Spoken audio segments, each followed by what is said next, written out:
disconnected. Oh no, the potion of crack went nuts. Yep. Too much crack. Too much crackhead energy. Did the potion we of go. crack really reset my entire stream? Did that? Oh think. god, that was. I think so it might frustrating. have. That's frustrating. It's so powerful. It's seeping through the internet. The power of speed is so powerful that Verizon had to kick it and make sure that it was capped. Ooh, shade. That's right. Looks I like said we're it, back Verizon. up. Suck it. We know you're listening. Yeah, because you turned off my internet temporarily. Or it was me. Who knows? I put a computer on a stand, so God knows I must have been the one who screwed up. There we go. Stream is back up. Stream is back up. Okay. Thank you very much. Everybody, I appreciate your patience. For everybody that I lost, Oh, well, frozen in Discord. What? There we go. Am I broken all the way around? And now this cord is frozen. I hate everything. Oh, yeah. I hate everything. Everything is hatred. There we go. He's unfrozen. All right, there it is. There we go. I should be fine. And we're back. Okay. Oh God. Again? Yeah. It's like it's one or the other. It looks like. It's fine in my side at least, from what I can see. Yeah, Okay, I think everything we're should good. be I think fine we're on good my for both. side. Yeah. No, he's frozen again on my. Oh, this is bull. On Twitch he's fine, but on Discord it's. Do you not hear me at all? Is the biggest thing. Can you hear me? I At least. can It's hear in you. and it's in and out. It's in and out? It's in and out of my. Yeah. Oh, sweet Jesus. Verizon really is pissed off. All the speed potions kind of drained it from the Are connection. y'all? We had a winter storm down here a couple of days ago. Are y'all getting that now? Did it Oh, move Texas? north? Oh, we got railed Monday. Not yet. Yeah. And then Well, over here on in the Texas, stream. it's starting to get hit a little bit. Okay, give Yeah, us stream just a is second. good. We're having It's an just we're the having Discord a that's choppy. we're having a data bottleneck. So let the stream and everything else catch up really quick. So as we talk about how all of us got railed Okay, by yeah. the So weather. I can't hear Biz at all in the Discord, but I can hear him fine in the. Yeah, Same. Discord is completely frozen for me. Guys, you should There you reconnect. are. Yeah, reconnected. It looks a lot better now. Yeah, try reconnecting. All right, Just and then turn it off and on again. Thank you. Good lord. all right. Boom. Hello. I got this. Looks Okay. good. We should be getting better now, gentlemen. How are you listening? How are We you can hearing hear me? you. I hear things in my head. Okay, and you can see my face. We're good. Yes. Yes. Yes, sir. Okay. It's beautiful. That's a data bottleneck there for you. Two things that I've learned: stop taunting Verizon because they will screw you, and two, potions of crack. They destroy everything. Crack ruins lives, everybody, and streams. Don't do it. Okay. So, you all get your potions. As you get your potions of speed, you now have 5 potions of speed. Okay. Hold on one moment, cause the drunker, as strong as he seems and as strong as he feels, he thinks that a potion of growth might be able to enhance a few things. So I shall be taking, Mr. Shopkeeper, that potion of growth, if you would please. So the shopkeeper comes and talks to you. He's like, Yeah, he's serious if he's speaking in first person. yeah. The shopkeeper comes to you and says, "I'm sorry, your accent's real thick. Are you saying potion of And rope there goes or Discord potion again. of Yeah, growth?" Discord's down again. Now the camera's not even working. It's the loading Hold on. screen. I give up. Where'd you grab? Yeah, I'm back. There he is. I closed it and turned it back on. It's working now. I think. Uh-oh. Damn it, no it's not. Oh goodness. It's happening again. It must be. Okay, Verizon, we're sorry. We just want to play D&D. Is that what's happening right now? Oh Is it god. because It also I'm teases screwing us a with little Verizon? bit, too. It must Yeah. be because I'm screwing with Verizon. It's Did I got, turn there's off- no other way. I turn off the Discord and close it, and then just.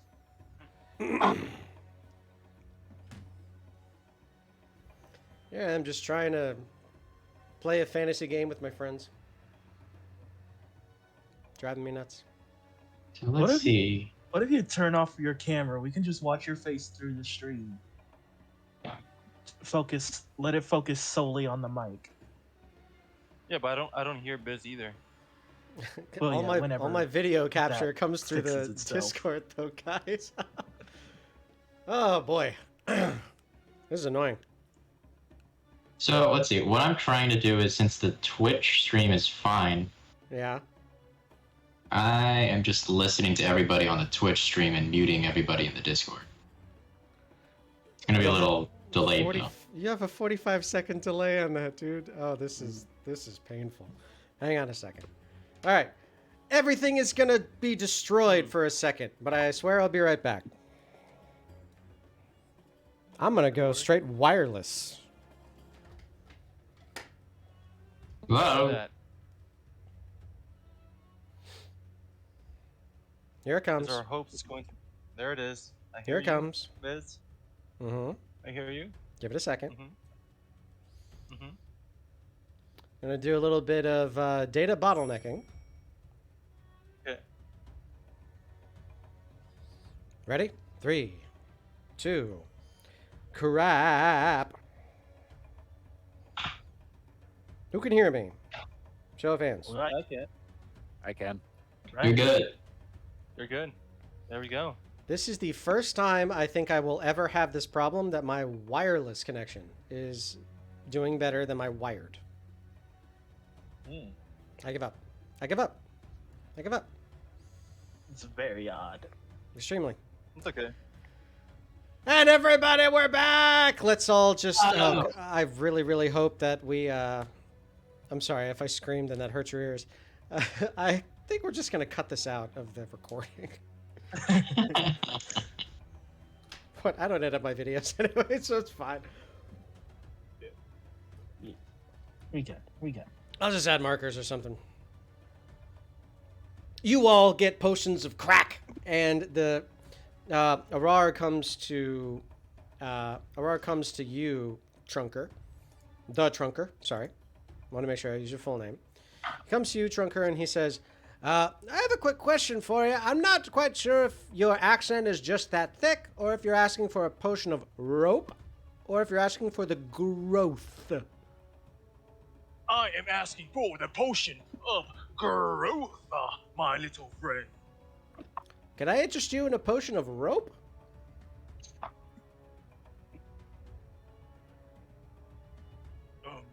He's gonna put it 1 second and just like turn back to like Marash. Do we need a potion of rope before? Does that sound good? Well, what would a potion of rope even do? Just materialize a rope? That's exactly what it You're does. right. We have plenty of rope. We don't need your no stinking rope. I shall take the potion of growth. Okay. Calm down. Potion of growth Oh. is 300. Yeah, believe me, he is calm. That's how he normally sounds. I'm either 0 or 100 all the time, every time. Well, this is 300. Yo, flex his muscle. Okay. Okay, so he says, this one's 300. I got 2 of them. We'll take them both. Can never Yeah. hurt to be prepared. You're all the preferred customers. Come back anytime. Real quick, if we are preferred customers, why don't we get a discount? You're preferred customers now. Here, I have a card for you. And he hands you a little gold card that's just paper construction. Construction paper. He immediately grabs it. He gets a pen, signs it, and puts it back to him. You're welcome. Thank you. And he puts it into his pocket. That'll be worth a lot of gold someday. These guys are gonna be famous. What do you mean gonna be? We've been famous. I'm looking forward to that. Come back anytime. Aurara's Enchanted Apothecary. Certainly. All right. Are there any other places you would like to go?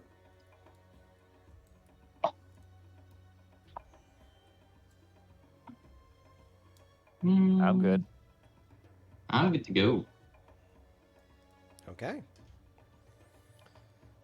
In which case, where would the 54th Vanguard like to venture first?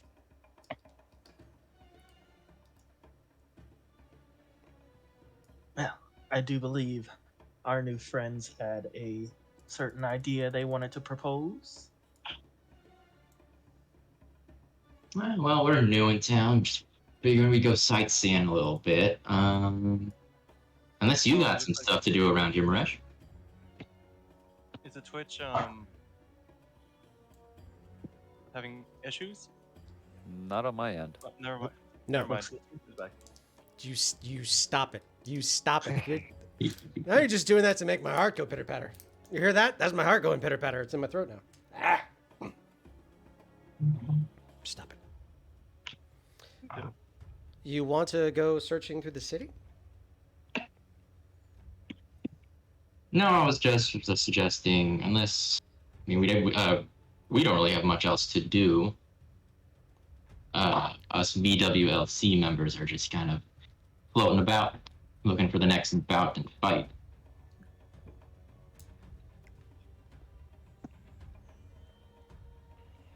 Well, if it's fighting you want, we do have a house full of some very strange creatures that me and some of the other caravaneers were exploring the other day.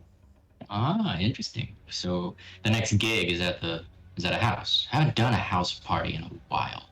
Those are fun. As long as there's an audience, then the trunker is in.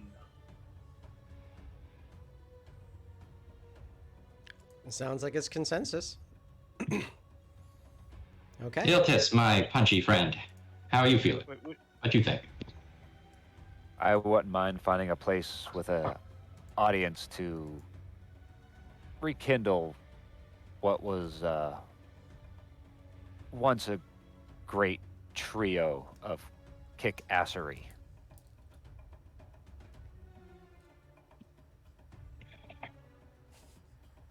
So, Maresh, is there a nice place with an audience that we could display our skills to, since we are new to this Vanguard?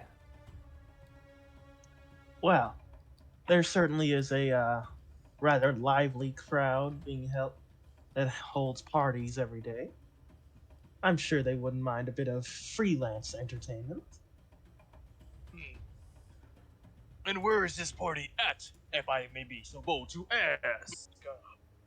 And as he does that, he just poses at the same time while asking. So it is being hosted by some more aristocratic types, but the party isn't the main reason. And I'll just recap to them everything we heard about Balsheshba possibly being there, as we already talked about. Ah, bunch of snooty folk at a party, and us we can crash that. I guess that sounds like fun too. Heavy on the crash. It would be similar to that time we fought the gentleman. Or maybe the time we fought the White Tundra and the Ice King. Do not mention those two unworthy things. It's alright. If they want another ass whooping, they can come on over. And it'll be same thing, same results every time, any day. Is that you giving Biz free reign to turn those into enemy NPCs for us to fight? Already on it. Oh crap! He's grabbing the pen and paper.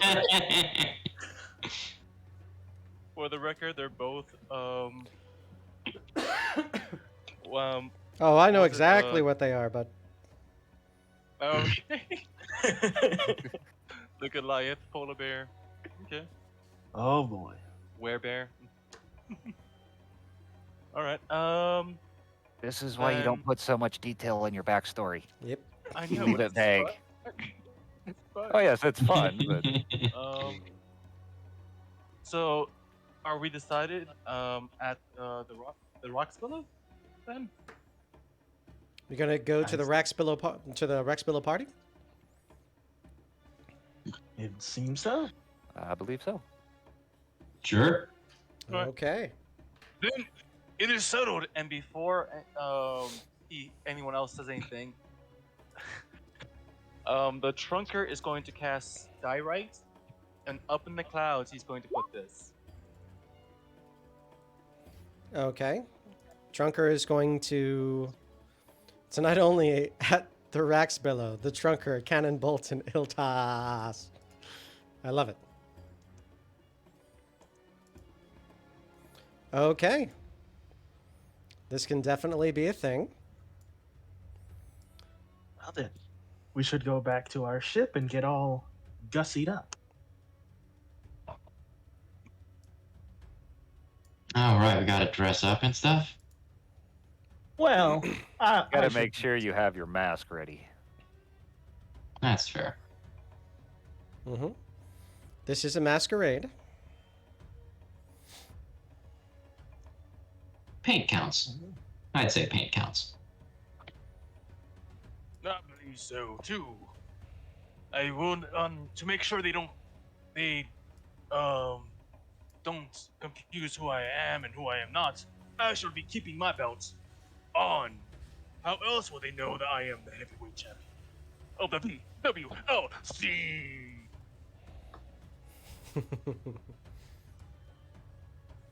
Believe me, fella, you're gonna stand out amongst the crowd.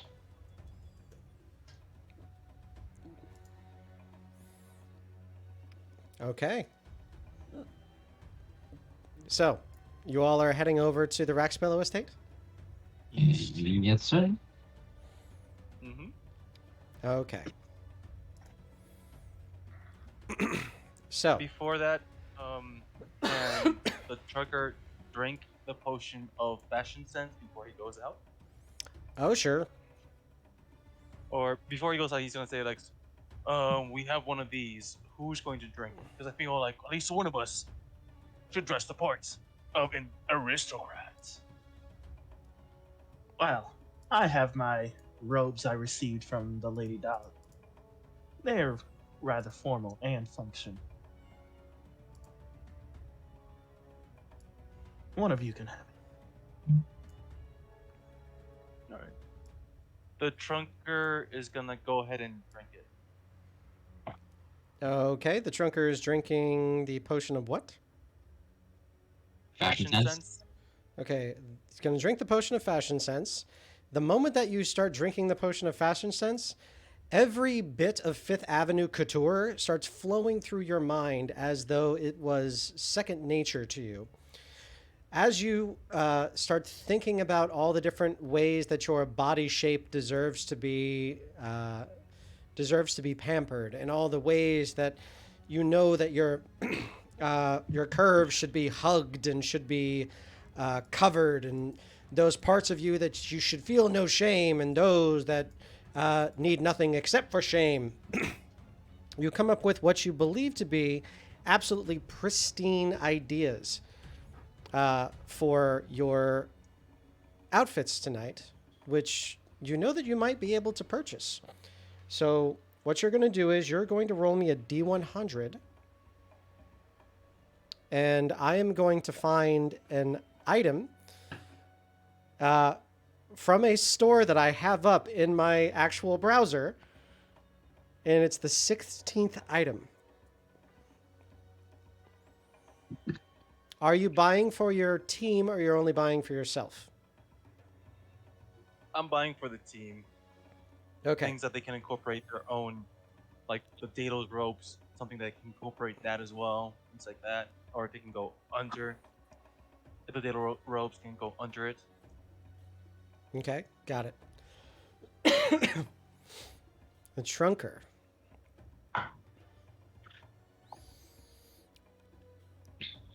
You find yourself a rawhide frill sleeveless jacket with sequin-lined pants.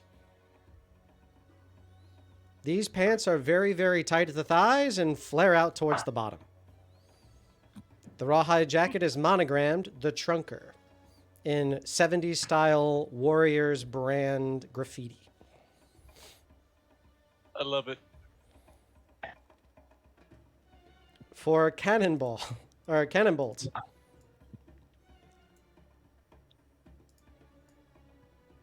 Let's see here. I can't use that. Roll me another D.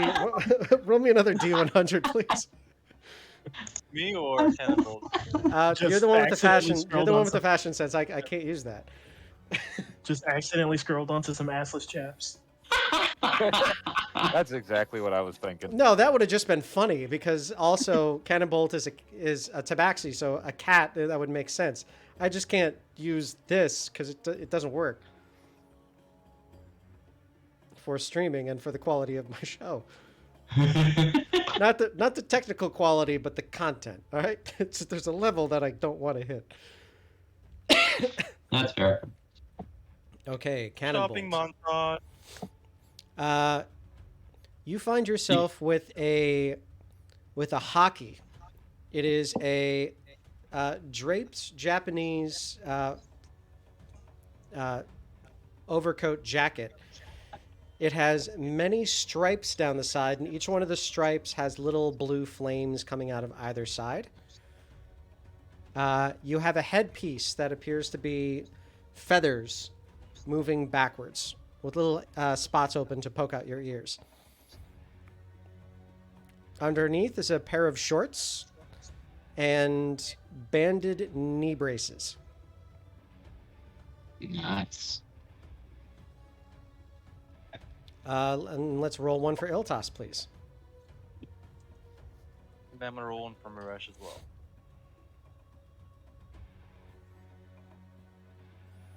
Okay, for Iltas. Yours is a perfect tuxedo. That's it. I refuse to wear the white shirt. I'll wear the jacket, but not the shirt. Dope. You're gonna look so damn dapper. Mm-hmm. Okay, we'll say that the lapels got like pulled way back, so it's just more of a long sleeve vest. Never mind. You know what I meant. Yep. Maresh, you have a pair of glasses and a tie that match. That's Nice. it. As a glasses wearer in real life, I can appreciate a nice pair of glasses. Also, Fashions by Leota, thank you very much. Everybody please go to Fashions by Leota's Etsy page. Ooh. I was on Etsy. And they have a lot of stuff. And all of this was for dolls, by the way. Okay. So, are you all prepared to equip yourself for the upcoming encounter? Remember, this may or may not be a social-only encounter. Totally up to you. You can go armed to the teeth, and no one's really going to mind because you're adventurers.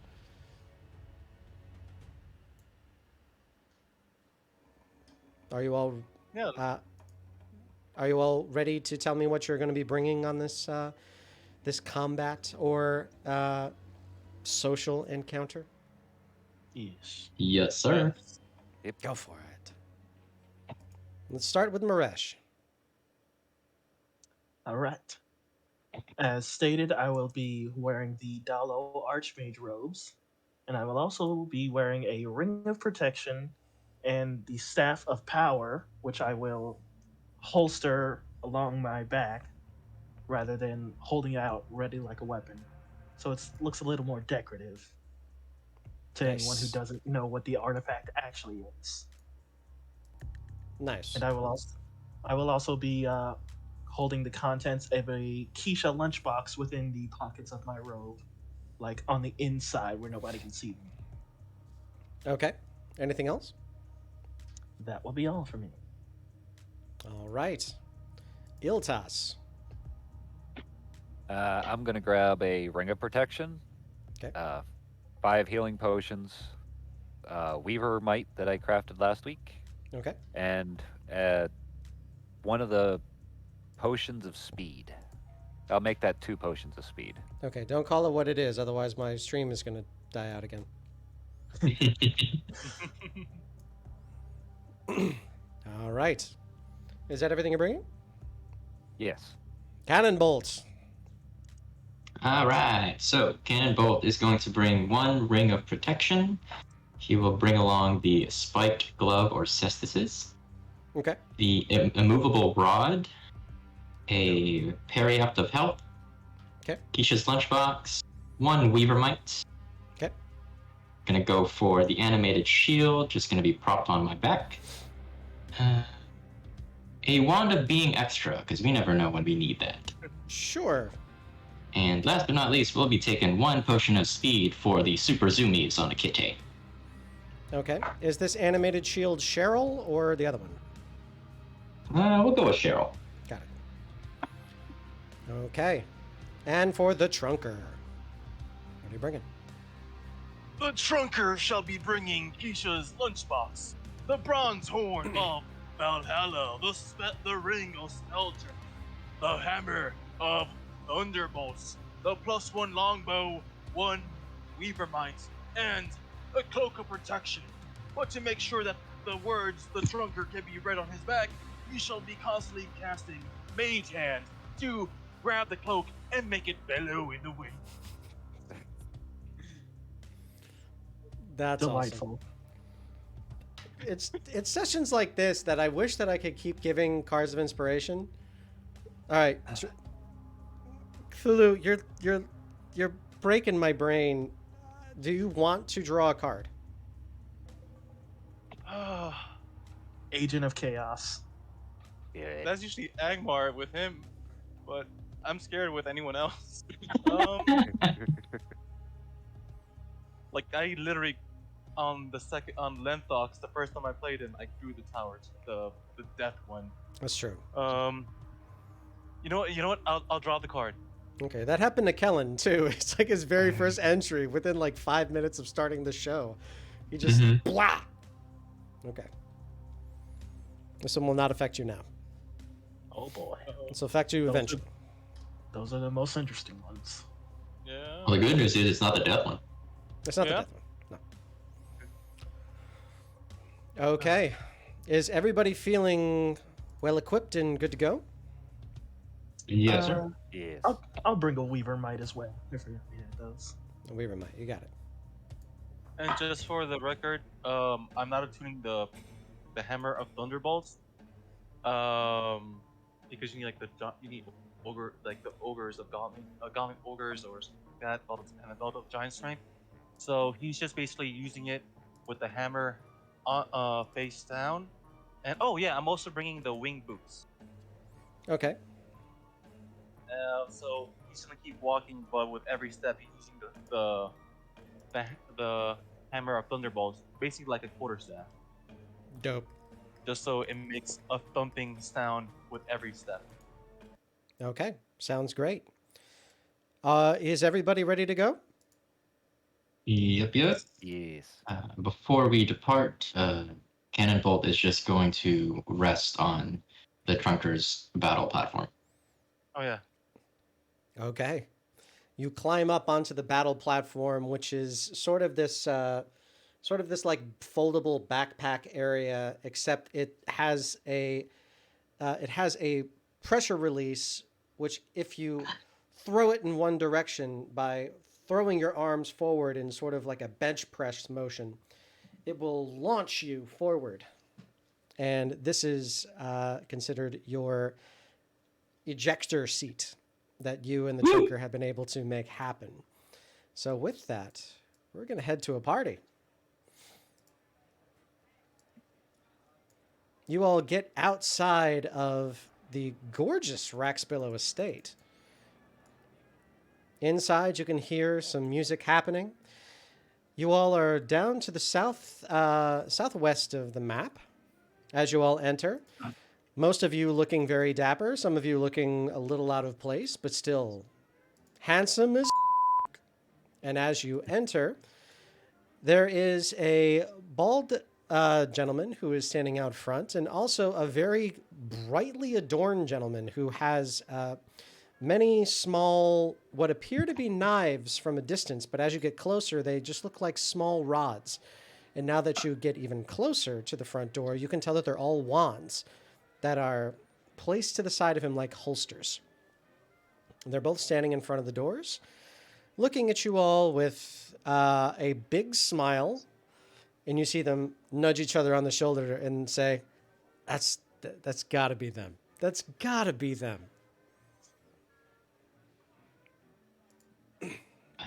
Just as we approach, Cannonball is going to stand on top of the platform slowly and then raise the drift globe into the air for a little bit. And he's going to activate it, which will cause basically a spotlight to follow us around. Okay. Wonderful. A little spotlight will now follow you around wherever you go. You brought... I'm sorry. You brought your own spotlight operator? Heck yeah! And I'm going to, with that, I'm also going to cast lights on the battle platform, so it's glowing. wait. So while I'm walking, there's like an entire. It looks like it's shining behind me. Oh The my glow. god. I love this so much. After you both do that, both the guys at the front is like, it is them. It's gotta be them. It has to be. Oh, this is great. Let me guess. Cannonball, Iltas, Trunker, and Manager? Of sorts. You can call me Maresh. Nice to meet you. The one on the right says, my name's Altanis, and this is my associate DeSoto. DeSoto looks over, but says nothing. Gives a slight nod. A pleasure. DeSoto puts his hand over his chest, and then he opens up his hand a couple times, denoting, do you have your invitation?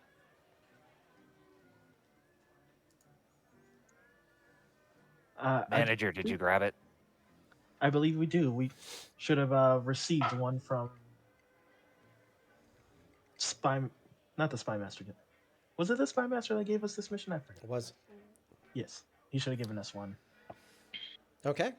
Oh. As you take it out of your pockets, you all hand them over to DeSoto and Altanis. They take a look at them and say, oh, this is perfect.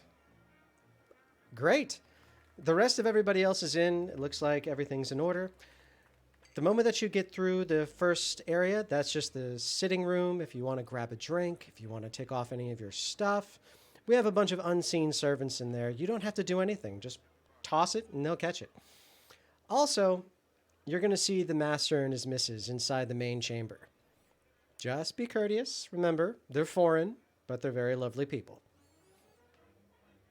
Of course. Please, go on in. Of course, and just for being so courteous, here. He's gonna reach into his backpack. He's gonna take a ink, pen, and a piece of paper. He's gonna sign to the trunk. He's gonna be signed. What were your names again? Oh, I'm Altanis. That's DeSoto. He gets two papers. He posts like, To Altanis, from the trunker. Keep on trunking. and he gives it to both. Altanis takes it with both hands and says, bless your heart. You want to go in? That's why we're here. Keep doing what you do best. You two, big guys, and the little one. Heyo, I'm here too. I mentioned you. You were the special one, yeah. Oh, come on in. And they open up the door for you. Inside, you see a room that has this very gorgeous blue that looks almost like seawater, but it's blue marble. Inside, you see tables with fresh drinks. You see wine carafes and empty glasses, 2 roaring fires, and the entire room smells of delicious hickory and maple. But you're alone in this room. There's a door to the north. Come now, my friends. Let's go and greet the rest of the guests. And by greet, you mean Put on the show. I'm going to okay. use my another second level spell slot. Oh god. Oh boy. Okay. And I'm going to cast pyrotechnics on the fireplace. What are you So that- doing? So that the fireworks explode with that smooth play.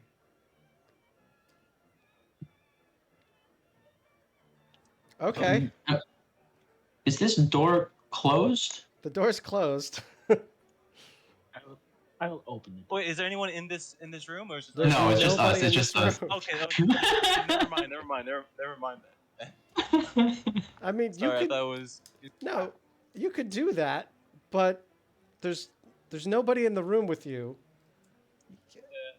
I'll hold it off until. Okay. So you all enter the room. As you do so, you enter what appears to be a perfectly round room. Above you is a chandelier that takes up the entirety of the room. And in front of you, you see a very burly, brusque sailor, red hair curled back into a very ornate silk bandana, currently smoking a very short pipe. His neck is covered in tattoos, and his garb is very, very, very well-worn formal attire. And to his left, holding on to his arm, is a gorgeous, very long and slender, but very fierce-faced purple tiefling.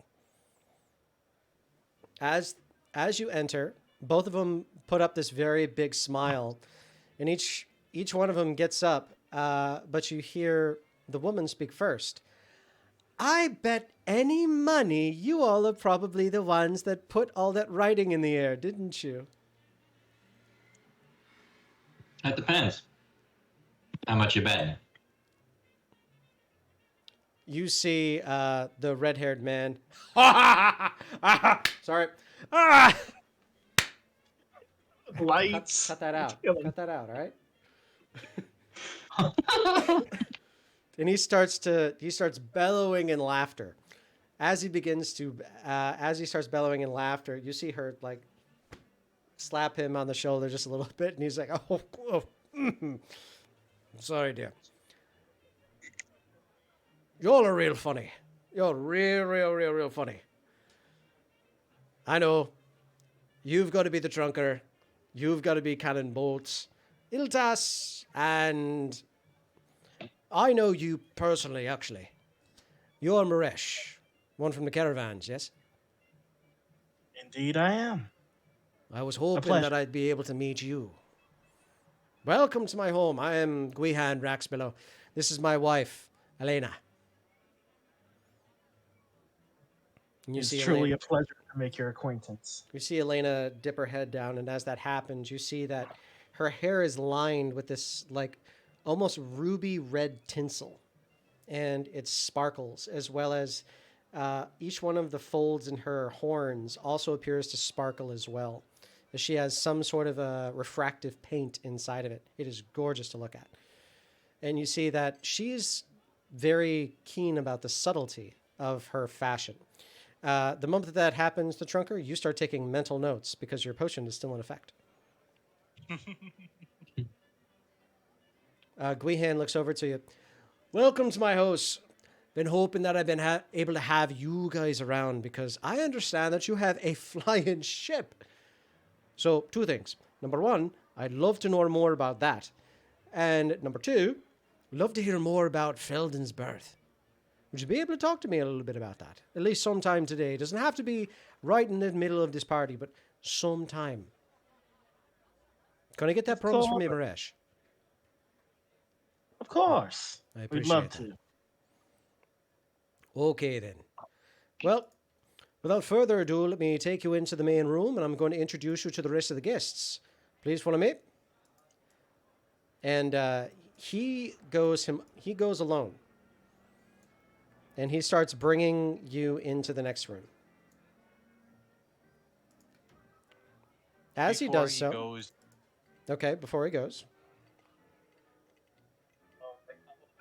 before we go into it, Trunker's just gonna go to the lady and says, "By the way, your hair, it's amazing." although she is a purple tiefling, you can see her begin to blush. Her face does not change expression, but you can see the color on her face begin to change. She nods very curtly, and then she slowly brushes it back, and she says, "Thank you for your kind words, sir." So Gwihan starts by bringing you into the main room. As that happens, he says, "All right, now I'm pretty sure I remember everybody else's names. That's my personal thing that I can do fairly well. This one straight ahead of us, that's Blasphemy Crackerdong. If you look a little bit fast beyond that, that's Bento Box Crucifix. Up there, Blender Dick Curdle Milk. To the south is Body Build Vegemite. Right past them, Butter White Kankabihan.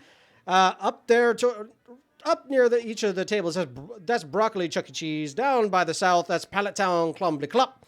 You're going to see Fraggle Rock Countryside, the one that's dancing on top of the table over there. And also our best guest here, probably the only noble that I can really remember his name and understand him, the actual Ross Noble. Welcome to the party. Enjoy." Thank you. Thank you. Much appreciated. Cannonbolt is going to whisper into the Trunker's ear and just whisper, "That took every fiber of my being not to giggle." What do you think I'm doing right now? You're the mature one. Hang in there, boy. We got this. So this is Bizargus talking. I'm breaking character for a second. The entirety of me doing this was trying to get you guys to break, and I realized having you all not on video killed me for this one. Having just total silence after all this, I was like, God, that so fell flat. Oh, it didn't. There were some amazing names. Oh, I almost lost it at Butter White Kankabihan.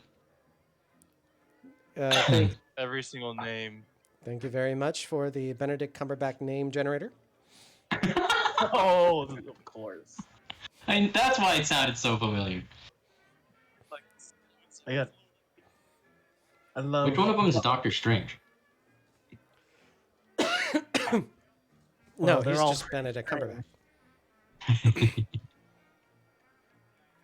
Okay. So as you go to each one, everybody appears to have their mask across their face. Everyone looks very much like old French and English gentry, except Bodybuild Vegemite. They're a little frumpy. But as you look at everybody else, the only person that seems to be as not really as normal as you is actual Ross Noble. Everyone else appear to be a little bit more floofy, way more elegant, way more fanning themselves for no reason because it's very cold where you are right now. As you look around, you can see tankards of beer. You can see entire walls covered in bottles of wine. Different foodstuffs on each one of the tall, high-top tables. Gorgeous stained glass lighting fixtures everywhere. Each one of the tables is made with some sort of very, very amazingly stained furniture. As you look down and see that the kitchen is currently cooking all by itself, you're assuming that there is unseen servants that are making most of the food and being able to serve most of the patrons. Towards the north, you also notice that there is other doorways and hallways. Down towards the very far end, just beyond actual Ross Noble, you notice that there is also a little bit of smoke coming from that area, and you can hear the sound of sizzling.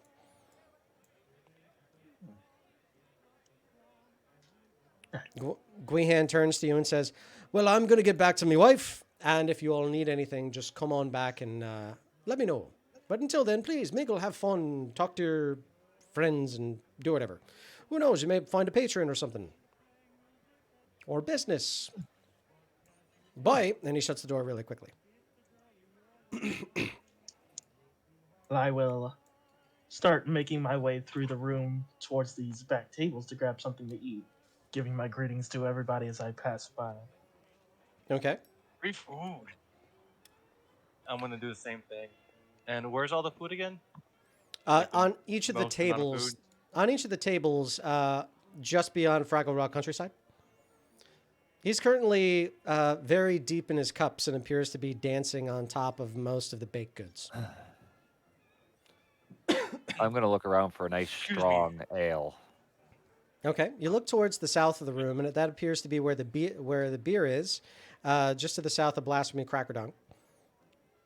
There appears to be many different tankards that are out. They're all empty, but they're you can feel a presence behind that bar area.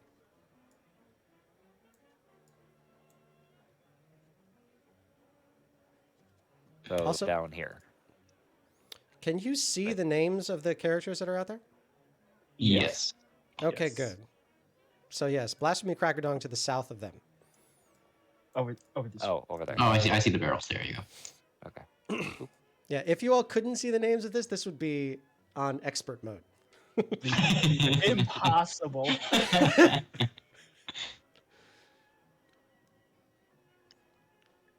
Okay. So Iltas grabs a drink. I need to write all this down. Maresh and Cannonbolt and Trunker all eat. And you just give your hellos and and mingle a little bit as you're walking by. Mhm. Just walking by. I'm going to. The trunker is going to. After like we're having just shoving a bunch of food in his mouth, he's gonna like, Attention, everyone! I just it is an honor to be over here in such a noble crowd. You see, me and Cannonbolt and Iltos have gone through so many foes and so many performances. I just want to say that we appreciate all of you. and he points with his hand and his trunk. Every single one have been the reason why we love doing what we do. And thanks to Maresh as well for leading what he so for the Vanguard and the Caravan. I just want to thank him. And with that, I'm also casting what's it called? Motivational speech. I'm Everyone, sorry. 5 health You're points each. you're casting motivational speech? That's a spell? Apparently. Yeah, it's 1 minute. It's motivational. It gives everyone 5 temporary hit points and advantage on wisdom saving throw. Oh, I It's a third forgot. level spell slot, I though. just unlocked the Acquisitions Incorporated content. Yeah, that is a spell. Oh, do I need to go through my spell list? Look for should. some new things? Yeah, it's. I felt like that spell kind of fit his character. Okay, you cast motivational speech. Everybody in the room gets 5 temporary hit points. Okay. Well, up to 5. So I'm gonna give it just a Iltas, what's it called? Cannonbolt and Maresh and myself. For now. Got it. What level spell is that? 3rd level. That's a 3rd level. Yes. Yeah, you do that. Yeah. We are going for aesthetic here today. Sick. Yep. With my ale in hand, I just look at the trunker and kind of take 2 fingers and pinch the brow right between my eyes, like, oh, here we go. Okay. Joe boating again. It can't be the trunker, but you guys have done this before. So Iltas and Cannonbolt, I want for you both to roll me a perception check.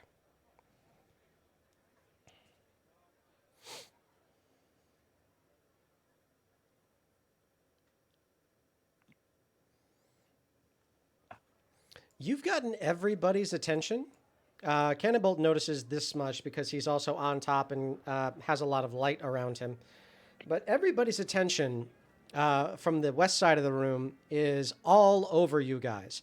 They love the speech. You hear each one of them, "Oh, yes, yes. Ooh. Stop." And the only person that you're not seeing all that impressed is actual Ross Noble. Must take a lot to impress that guy.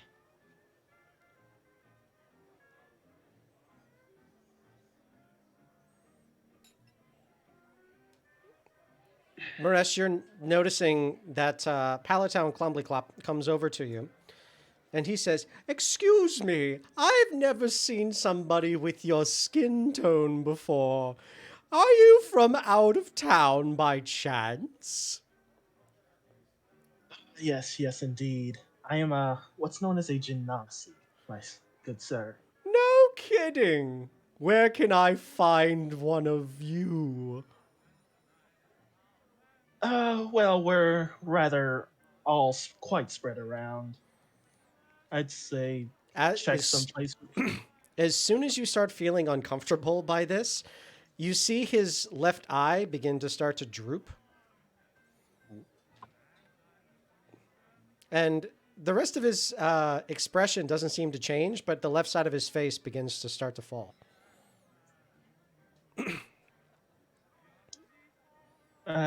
Yes, we're quite spread around.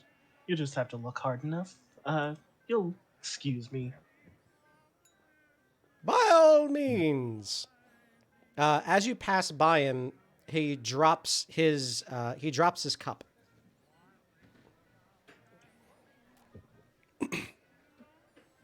Did like wine or anything spill out of it, or was it? The entire cup just spills to the floor, and he sort of leans a little bit too far on his right side, and you can see him now like leaning up strongly on his all on his right against the wall.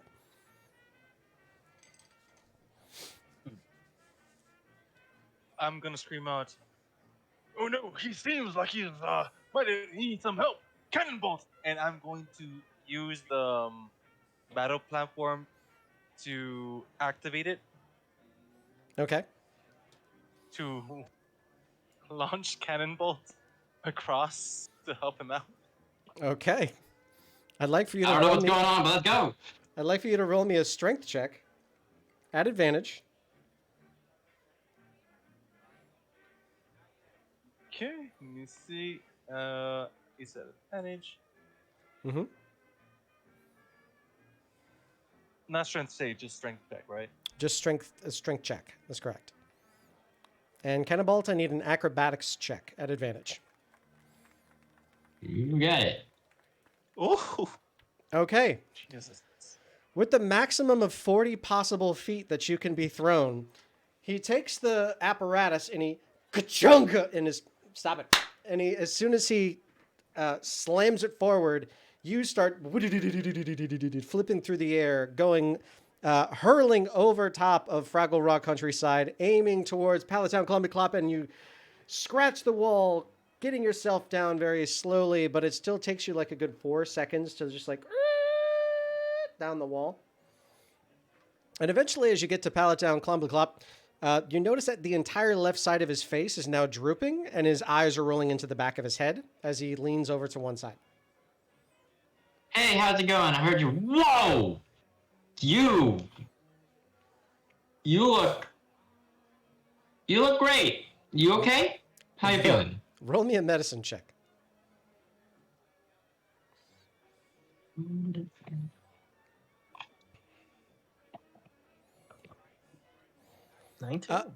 This man is not okay. This man is most likely suffering a stroke. We're gonna need some people over here real quick. This man's not looking very hot. medic! Okay, Maresh screams out medic as loud as they can. As that happens, there's another purple tiefling, this one with bright pink hair, comes bursting through the room and is like, "All right, where is he?" Where's who's hurt? Who's hurt? Cannibal's just gonna raise his hand right here, right here. He's trying to hold on to Palatown Thunderclap to keep him stable. Okay, as that happens, you see this young woman snap Palatown Clump completely around. As that happens, his left arm smack and slaps right against her. And as that happens, you hear it slap hard. She doesn't move an inch. As that happens, she says, "All right, darling, just look at me right in the eye. Look at me. Oh, your eyes are gone. Okay, give me just a second." And as that happens, you feel something strange that's not happened to you before. Trunker, Maresh, and Cannonbolt, I want for you to roll me Arcana checks, please.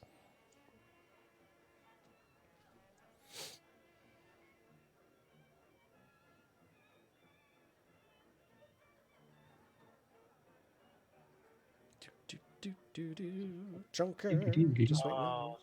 Oh, okay, Maresh.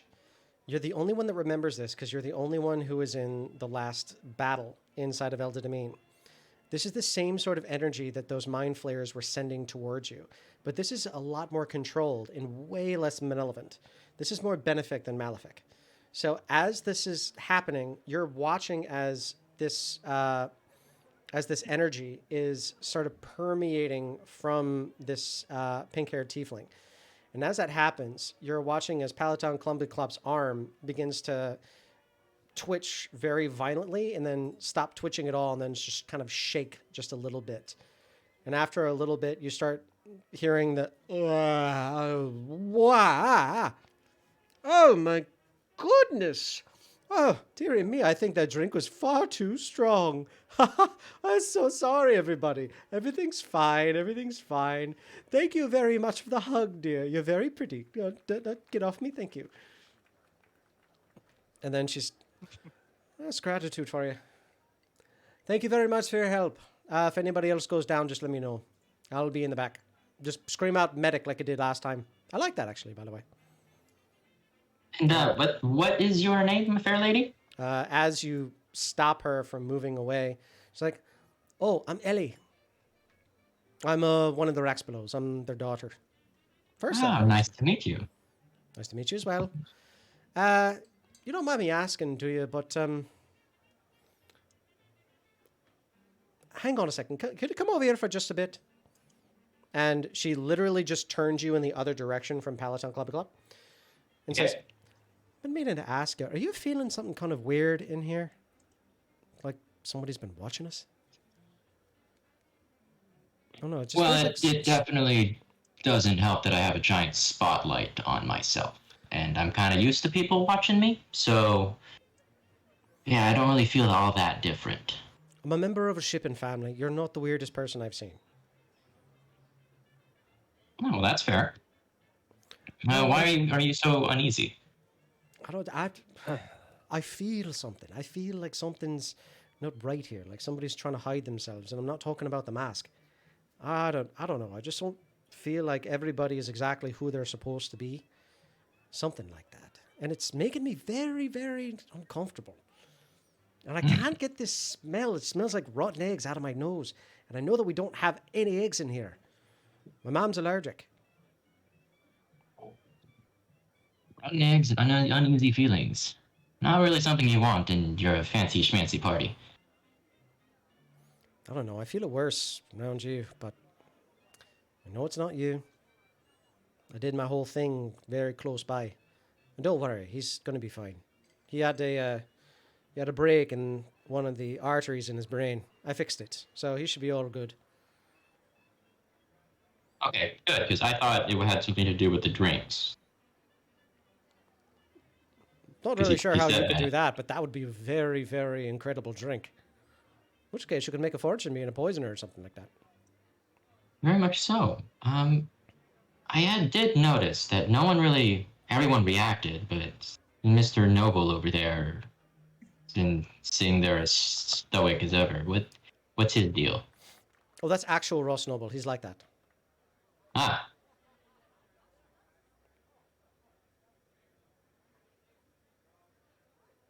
Any tips on how to win him over? Make him smile, crack a smile or something? Reaction? I Anything? normally try not to talk to any of them as much as I can. Most of them just come by and say like, "Oh, you're the daughter of the people that I'm trying to coddle and trying to get a lot of business from and shirk a bunch of money and trying to do anything. Can I talk to you instead of your parents so that they can give me some contracts and I can just make up whatever number that they said?" And it's like, "Oh, your daughter's a liar." It's like that. I hear you. That can be boring. The rest of us here are kind of bored out of our minds. We're looking to smash a table or something. Ooh, that would be so much more fun than what's going on right now. If you want to, I can try to heal Palatown Comedy Club one more time. If you just like suplex him onto the table next to Fraggle Rock Countryside.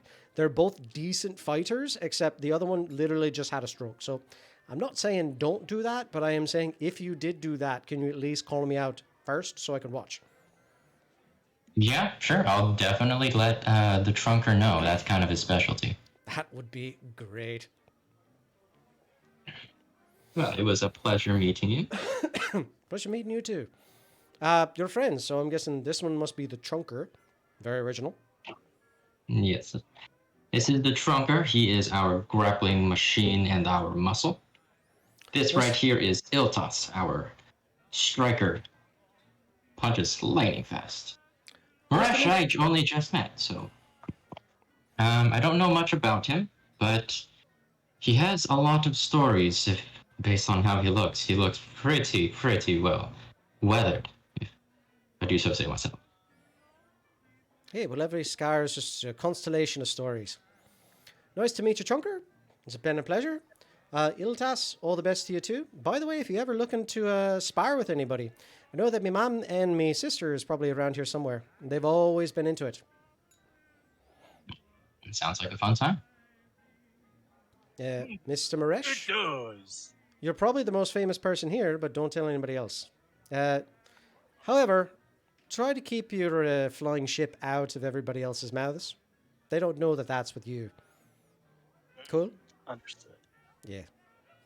All right, I'm going to go in the back. Have myself a nice soak. See you later. A pleasure. Have fun? And she opens up the door and heads to the north. So, the Trunker. All this time, Palatown turns around and says, "What were you all talking about?" Nothing. Okay. Would you like a roll? A bread roll? Begins to walk away. All right, then. So our little pink friend just told us, or kind of gave us the okay. Trunker, if you would like, you could take Palatown Clumby Club, the one that just fell over. Go ahead and, if you would like, if things are getting a little too boring, we're apparently allowed to suplex him onto that red table next to Fraggle Rock over there. But if we do, we need to let her know, so she can watch. Or you're not just pulling my chain, are you? Oh, no, not at all. Why would I ever do that? I can attest to the validity of this, my dear Trunker. Go wild, as it were. If that's what you think. As long as this isn't like that time in Luno, then I'm all for it. And Trunker's gonna go. He's like, Right, then call that lady once more. Okay, before you do so, what is everybody's passive perception? 12. ugh. 13. 12. So the highest is 13. Yep. Cannon bolt. As the Trunker says we should call Ellie once more, you see a different purple tiefling this time coming out. And this one has a bright gold, almost lace of tinsel in her hair. She goes to the north and she gets what appears to be just a carafe of orange liquid, what you can assume is orange juice. This person looks fairly young, maybe late teens. Okay. How old did Ellie look? Ellie looks get maybe early 20s. Okay. But this one looks late teens, so younger. Mm-hmm. However, the same sort of color tone as the other two. Got it. As she grabs the carafe of what you think is orange juice and another glass, she heads towards the door. Opens it up, leaves it open, and walks through.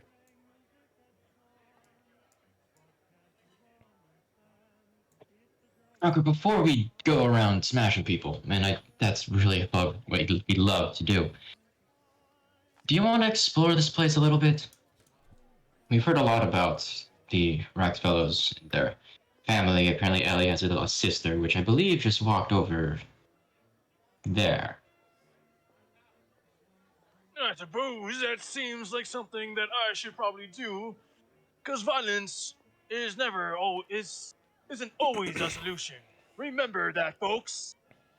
As he says that loudly.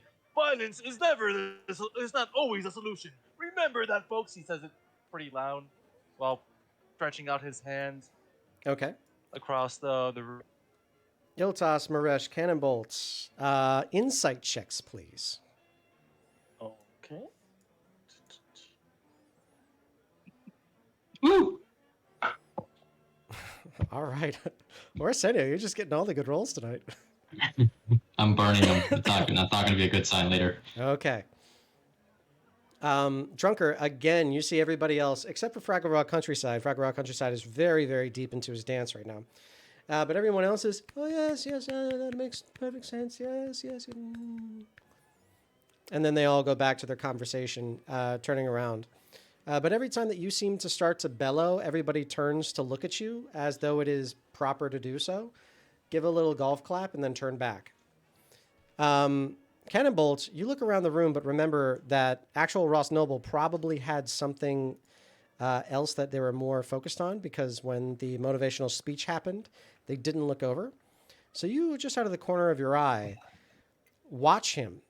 And as he says, violence is no longer the answer, you can see complete disdain and a laugh coming from Ross Noble's face. Okay. Well, it seems our snooty friend over there disagrees with your statement.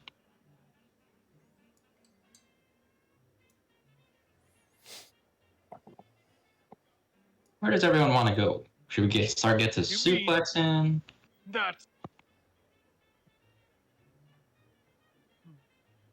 Well, if that is Ross Noble, then maybe we should have a word with him if he thinks that it's appropriate to always use violence as a means of intimidation. The trunker, that does not sit well with the trunker.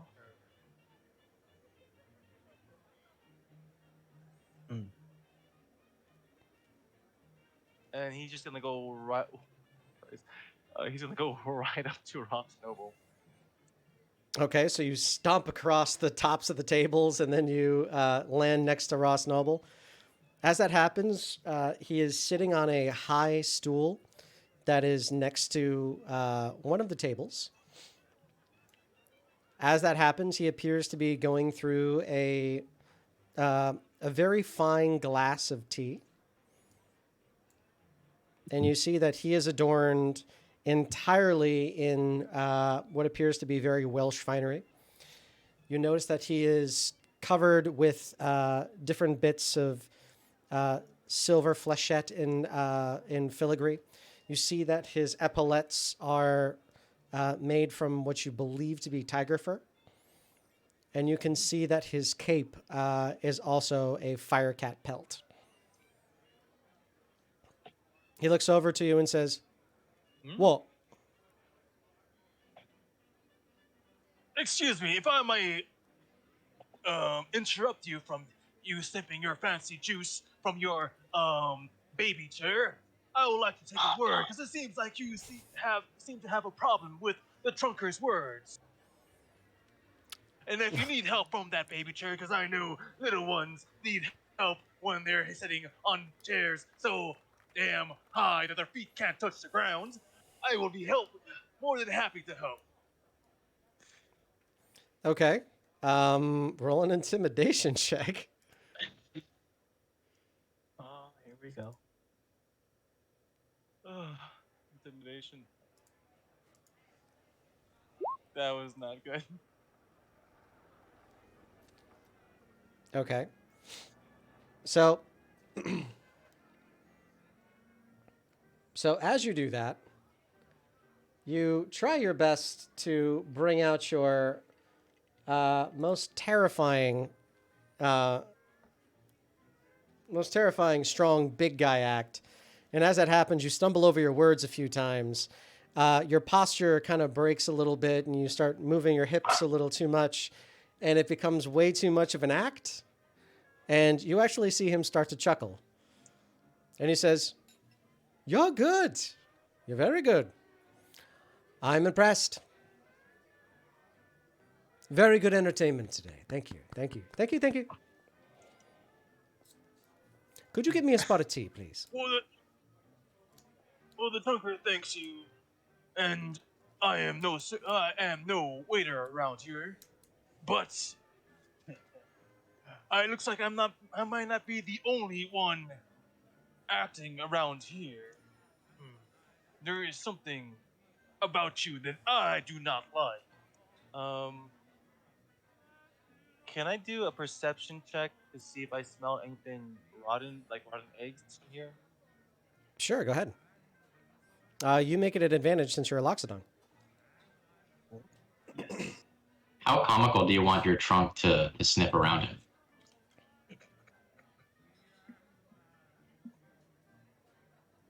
Not even hiding it, just my trunk kind of just like goes up almost to his face level.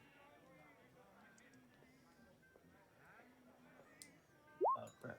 It was just that was just one. Ooh, dirty 20. Okay. Love to see it. The intermingling smells of. Hold on one second. I want to check something.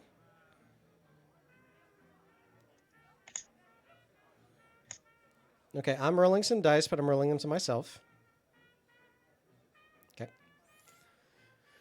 Okay. So, you do your best to try to smell something. There are so many different perfumes, so many strong scents, so many strong foods that all your senses are completely overwhelmed right now. You think that you smell something like what you assume to be rotten eggs. However, it's not coming up. It smells more like there may be some sort of a delicacy that's being cooked right now. So you can't smell the scent of brimstone or sulfur, which you're assuming is what you're supposed to be smelling if this person was actually a devil. But no, all you smell is very strong perfumes and colognes, food, and your friends.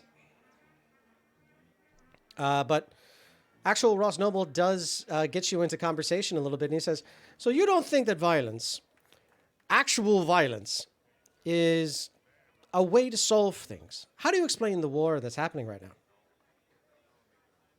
Do you think that that's I believe just... that violence is definitely the Oh, okay, so you agree with me on that Violence is point. definitely the answer when it comes to it. I'm saying that violence isn't the answer.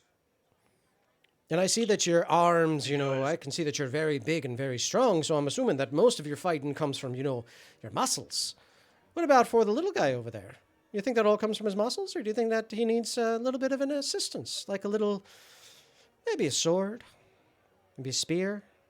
Whoa, whoa, whoa. I'm pretty sure I can fend for myself without any of that. No offense to the little guy. Sorry. You notice that he's not breaking eye contact with you as this is all going on, Trunker.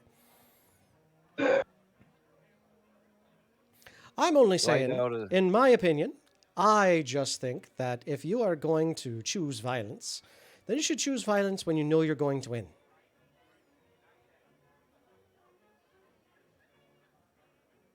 You mean like as if one scrawny chicken neck noble comes and starts talking to you in your face and tries to what feels like intimidation and almost a total disrespect to your own brother in arm? Is something like that what you mean by violence? And as he does that, he kind of like leans forward, face to face to Ross Noble. Okay. And he says, "Do you mean like exactly what's happening right now to me?" Yes. Yes, I do. Go ahead and roll me another intimidation check. This one's going to be contested. Oh.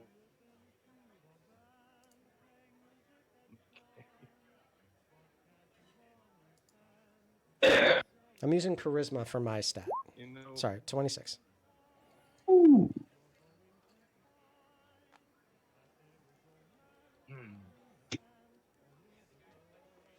I suppose there is some disrespect going on. Maybe on both our sides. I think we can agree on that too. Then for that, I shall be the bigger man and apologize for my part in the disrespect. Well, I appreciate your apology. Apology is accepted. And if you wish to have any communication with me, let's do so tomorrow.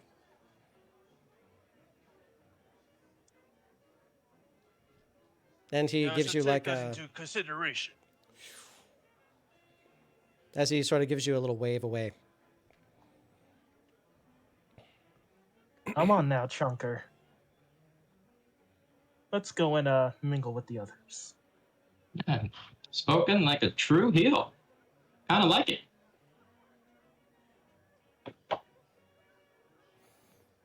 Okay. You're very well. There's more interesting people around this anyway. And with better hairlines as well.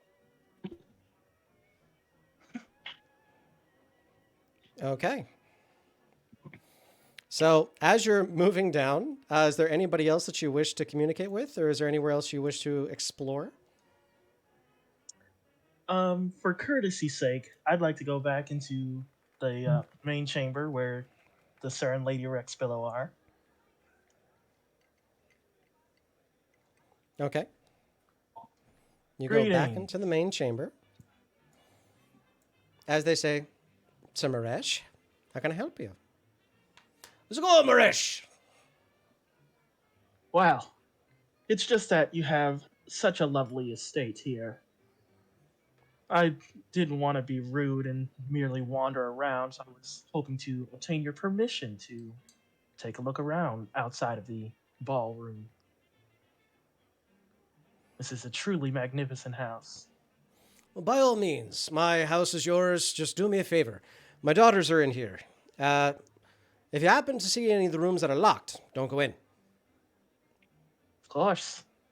And we have met your dear Ellie already. You did what? And immediately you see that both of their faces now become violently stern towards you. There was just a problem with one of the other guests. She simply came out to help them and then went back to her solitude. Okay.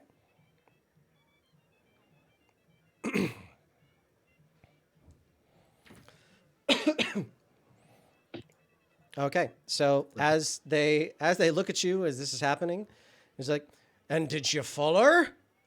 Did you see where she went?" Simply to the north, but I could not see past the door. We were on the far side of the room. You see the concentration inside of Helena's eyes right now, very intense upon you. Because you're telling the truth, I'm not going to make it's not going to be a save sort of thing. But she squeezes his arm fairly strong. Roll me a persuasion check against the overly protective parents.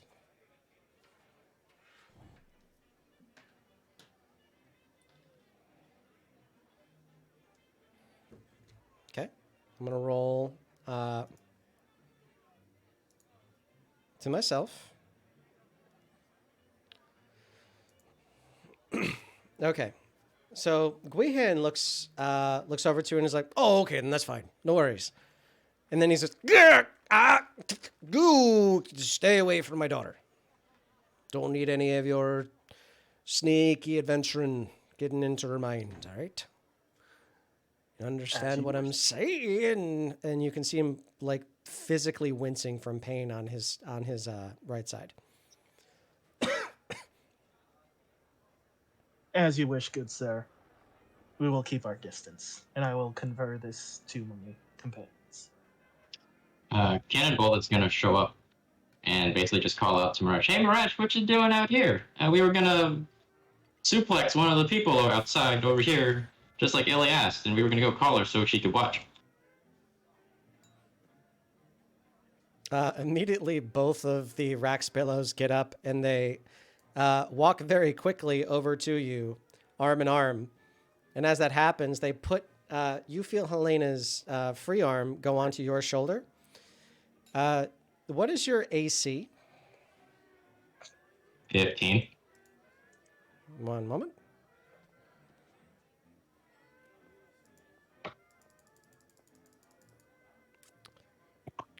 You feel her arm and her grip start to tighten. Are you going to try to get out of this? Because she's going to try to grapple you with just one hand.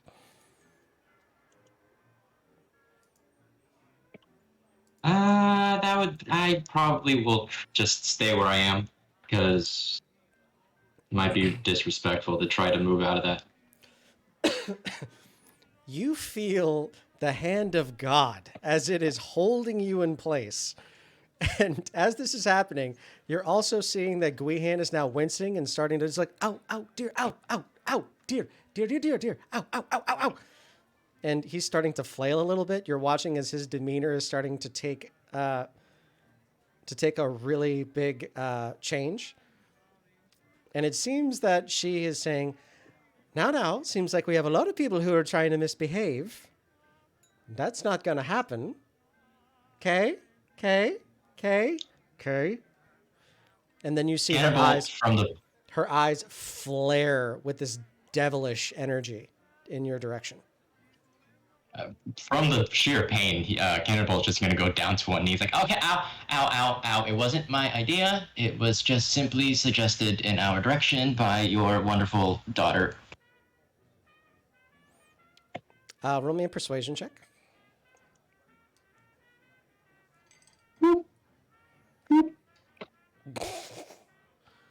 Jesus Christ, bards. Okay. So as that happened, she says, all right, you're right. I'm sorry. I'm overdoing it. And so when everybody talks about my daughter, I feel a little bit weird. Sorry, dear. I'm sorry, little one. Well, My apologies. I can understand.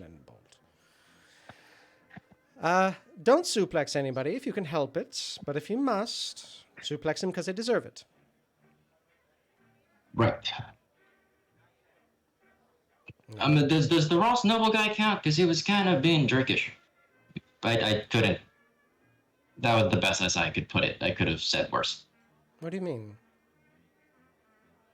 I mean, to be fair, the drunkard kind of approached him, and we had a very somewhat heated conversation. Lots of disrespect being thrown back and forth. I see. It was a mere argument over their principles. It's not just a friendly jab between gentlemen. Nothing to worry about, I assure you. Well then, as long as that's all that it is, I don't have a problem. But if you would give me your honest secrecy in this, I would prefer it if you take him down a few pegs. The guy's kind of asshole. Got it. Okay, so he's the one we got to suplex. Trunker will love that. I'm not saying you should. I'm saying you should if he deserves it. That's it. Kind of sounds like he does, though. If you have to ask the question, then he probably doesn't. To be fair, we're not really used to this kind of scenario. So let me do my best here. And they both push past you and they say, Mr. the Trunker. What is it, beautiful lady with the marvelous hair? And you hear Gwihan looking over and saying, "All right, I like that you're complimenting my wife, but don't do it right in front of me, all right?" He says, "Your friends have been saying that you and Ross Noble have been having a little bit of a disagreement. Is this true?" Uh, What's wrong? What's going on? I don't know. There's something. He gets his trunk and he starts rubbing his head. Something seems to be the matter. Apologies, it's just something wrong with my head, I suppose. But the thing with her,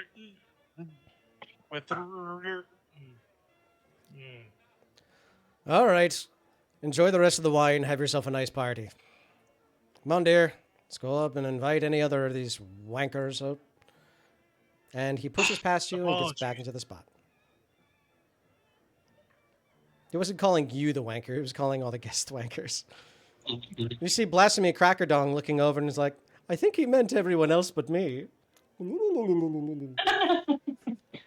Yeah, for sure. You don't fit that description. You're a real crackerjack cracker doll. As that happens, they take their hand and, "Oh, stop!" God, I hope that my audio was good over that voice, because I could never do that again if I ever tried. It cut like at the tail end of it, but we got the majority of it. Perfect. Clip that, because I will never be able to do that again as long as I live. Times 126. All right.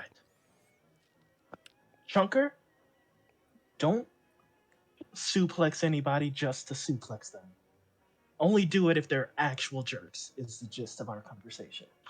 And also, we have permission to explore the house, but stay away from the kids.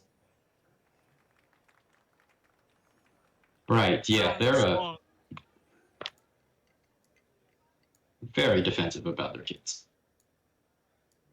that's fine, but like many other daughters that I've seen, it might not matter what the parents may think. Still, we are guests. We wouldn't want to anger them by going out of our way to go against their wishes. That I agree. So, let's have a look-see, shall we? And I'll proceed towards the northern door. Okay. Blender Dick Curdle Milk is currently looking at the door's workmanship. All right, calm down. And as they're looking at it, they're doing their best to try to be very astute about it. They're like, "Yes, the finery is so amazing. It was carved by master craftsmen and just beautiful." You can also smell the stench of some very strong smokables coming from them.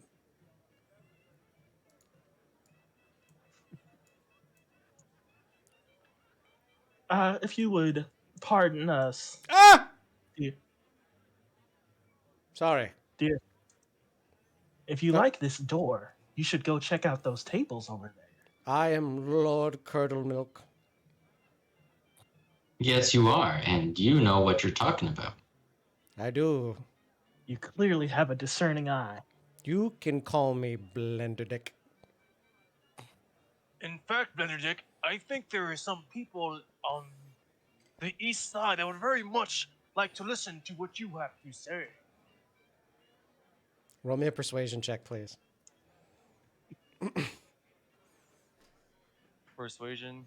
Yes. Got it. Nice. Okay. Just Trunker. So as Trunker says that, Blender Dick, Curdle Milk immediately turns to their right and slams into the wall. The wall wants to speak with you. Clearly. Hello. See as he's like crushed up against the wall right now. Nose Hello. smashed up. Guide him by the shoulder over that way. See, the good Ross Noble. He loves hearing about fine workmanship.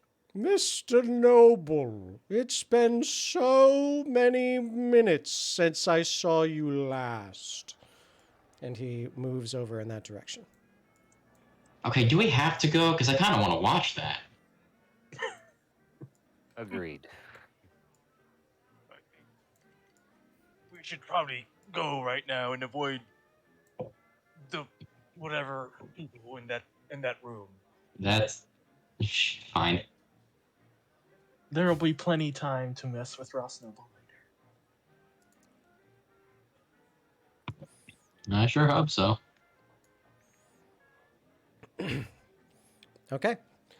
So, as you go down the hallway, these are fairly tight hallways, but you notice that Broccoli Chuck E. Cheese is down here and seems to be going from room to room very sneakily. And by very sneakily, he's up on his tiptoes as though he was the Pink Panther in cartoons.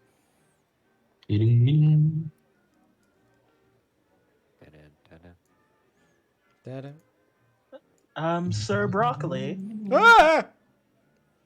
What? How do I know you? Greeting. Who are you? How do you know my name? Well, we know a great many people, but we heard of you from the Lord and Lady. The Lord?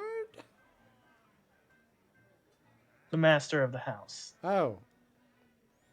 Just checking. No. And I see. Yes. I see you are also quite curious about this beautiful house. I'm You were just not, sir. How dare you say that I am? That is uncouth of you. And I demand you take that back. Oh, well, forgive me. I did not mean to offend. You certainly did, you rapscallion. It's just we ourselves were about to take a look around the house as well. Perhaps you'd like to join us. Before we continue, this is Berserker's breaking character. Did I use rapscallion the right way? Holy crap. I give myself a card of inspiration.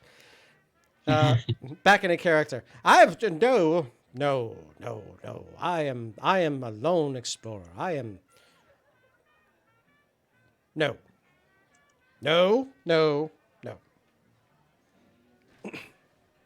But he doesn't Of course. move.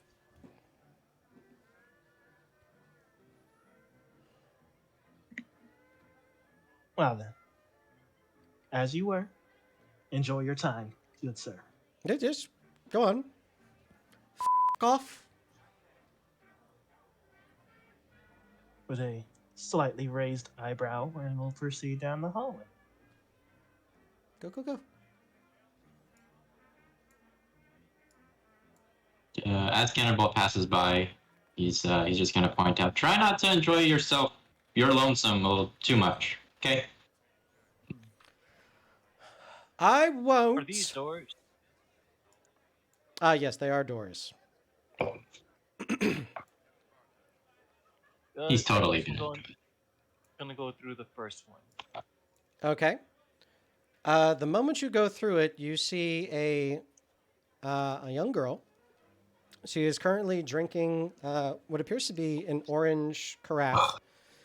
The door was open, and there are many books laid out on the table as well. She says, "I'm a little busy." Hello. Sorry for intruding. Trucker, we should probably go. I don't think we should be. I'm not Here. interested in any of your businesses, nor anything you can sell me, nor anything you can do for my family, nor anything that I'm supposed to do for you. And no, I'm unavailable. Thank you.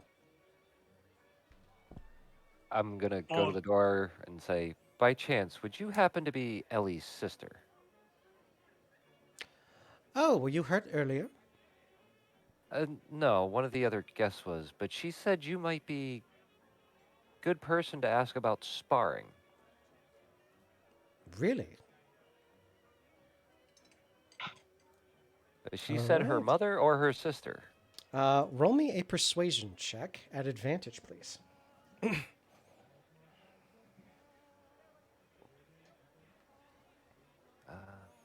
Persuasion at advantage.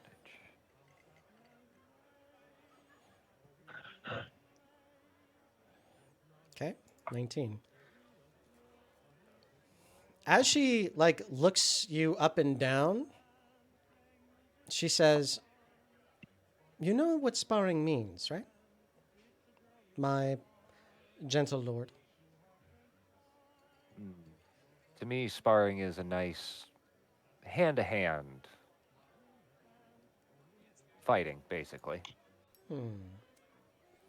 Of course. Unless you mean a battle of wits. Can be physical or mental.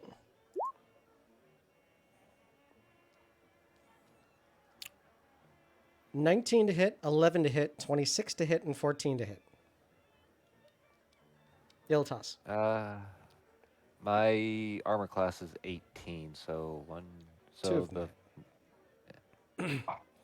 You take 6 points of non-lethal damage and 7 points of non-lethal damage. And I need for you to make 2 escape saves, please. So that's athletics or acrobatics. As the moment you say that, she looks you up and down. She comes close to you, rushes 5 feet,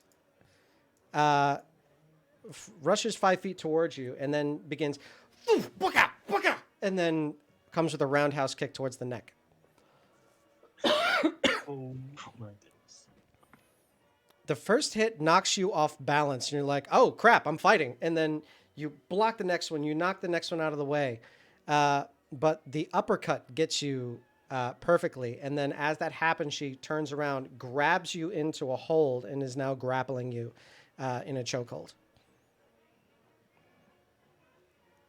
Wow. ooh, Well done. Color me impressed. Come on now, Iltes. You can do better than that. I Come will. on, show her why they're calling you the Bronze Brawler. No, wait. If they're don't want to brawl too much in the hallway. While she has me in a, you said in a chokehold? Or, Yes. Yes. I'm going to wrap my arms around her waist and just suplex backwards. Okay. She's going to try to reverse that. So go ahead and roll me. This is going to be a contested acrobatics and athletics check. So you can use acrobatics or athletics, whichever's best for you. And we're going to use hers as well. Oh, As that happens, and as you grab her by the waist, she's able to twist out of it, and she gets on top of you, ramming her knee directly into the center of your chest. You feel your solar plexus take a good press, but she's very light. So as it goes down, it's not enough to knock you unconscious, but man, that hit in just the worst place. She has her forearm across your neck, and she has her thumb right on your snout. So it's keeping you from moving, and your center of gravity is pinned. I just smile at her, eyes wide, and go, "You have more than my respect, my lady. To give up? I will give." God, it feels so good to get my back a little bit stretched again. Oh, God, thanks so much for that. Oh. I'm so sorry, gentlemen. That is my fault. I just got a little bit carried away. Please don't tell anybody. But it's nice to meet you. I'm Helen. Helen Raxbillough. If y'all are ever looking for somebody else to try and, talk to, just let me know. But until then, you probably shouldn't be here, because if anybody knows that I've fought with you a little bit, then they're probably going to come and kill you. Not saying that they're going to kill you, but saying that they're probably going to come and kill you. Remember, I'm the little girl of the family. I'm so young and helpless. Oh, no. I will do one of those back snaps up to my feet and then as I land, go right into a bow. Lady killer. My sister's single, by the way. And then she shuts the door. As that happens, Trunker, you feel your presence all of a sudden, and you feel the entire. It feels like the room zaps you outside, and you find yourself facing the wall in the hallway. You are teleported outside. Well, thank you. Well, thank you for not breaking my friend. You are very welcome, sir. As they shout out. Wow. By the way, you haven't smelled any brimstone or rotten eggs around here, have you? You see the door crack open. When she says, now that you mention it, I have a little bit. I honestly think it's just me and my sister and my mom. But I think I'm smelling another one of us. If that makes sense. I mean, we're only half-blood. But still, we still got a little bit in us. Of course. Is it? Do you notice it after a certain guest came over you? Can't really tell, actually. Every time I try to remember why, I don't know, it just kind of slips. Well, thank you for the information. Yeah, We no will worries. trouble you no further. I mean, having bad memory at the time when I remember smelling something, that doesn't seem like it's very helpful, but sure, whatever you want to do. We do hope you enjoy the rest of your.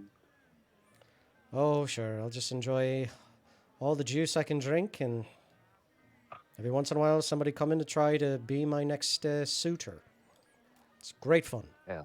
Gross. If you ever want to come out and stretch your legs, I'll be more than happy to spar with you again. Yeah, because he needs to redeem himself after that act. Oh, shut up, Trunker. I appreciate that. Sometime later. Yeah, Mandeltis, next time choose your wording a little better. Gentlemen, Yeah, it's been a wonderful night. Thank you very much for all of your custom. Good night. And she shuts the Good door. night.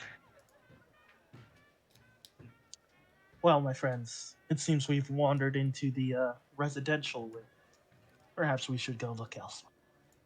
I mean, but if we look elsewhere, we have to deal with broccoli Chuckmeister or whatever. I can Over hear here. you twat.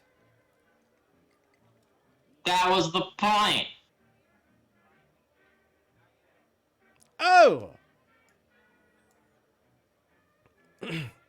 So you open I up think this door, and this appears to be a very nice guest room. You notice that there are bunk beds in this room. Ooh. Hey, dibs on top bunk. Certainly shouldn't go to Trunker. He'll crush us. I've been on a diet. I've only been eating about, just about one pig and half a cow. As you do.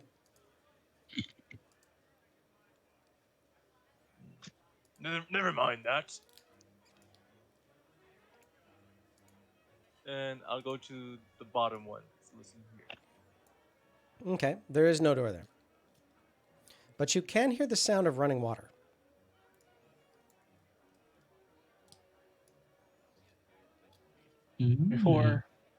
Before just barging in, I will knock on this door up here. Okay, there's no answer. And the door appears to open a little bit as you knock. I will peer inside. Okay. You peer inside and it appears to be another guest room. Roll me a perception check. As you enter this room, something's off.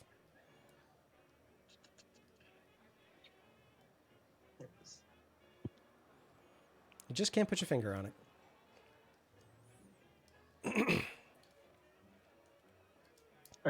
What are these right here? Are these like bookshelves or benches? Like little armoire dressers. Ah.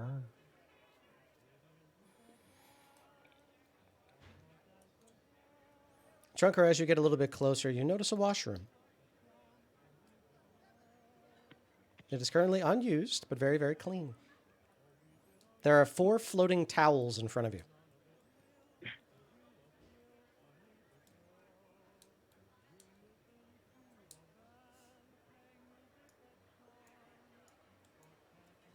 Are you muted, buddy? Can't tell if he is or You not. want me to do a perception check, see if I see anything that's noteworthy? Okay. Go for it. Go ahead and roll it at advantage since we'll use your sense of smell as well.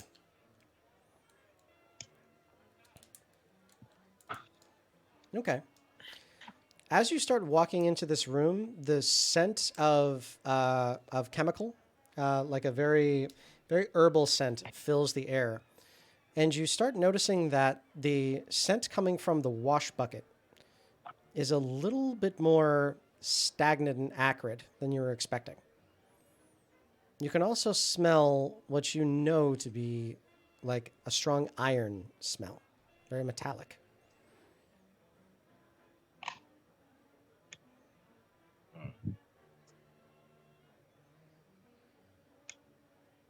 I let them know what I smell, and as well as the metallic smell. Think someone's trying to mask their scent? As a water genasi, could I do like a nature check to see if something's been mixed in with this water? Go for it.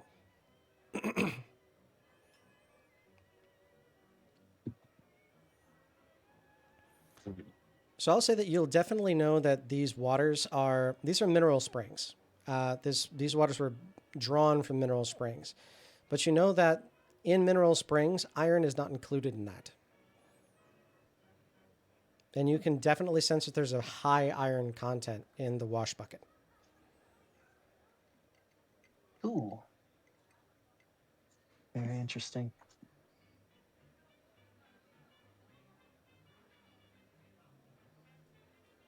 I guess we should keep looking around. Finding more clues as to who is that guy that you're looking for.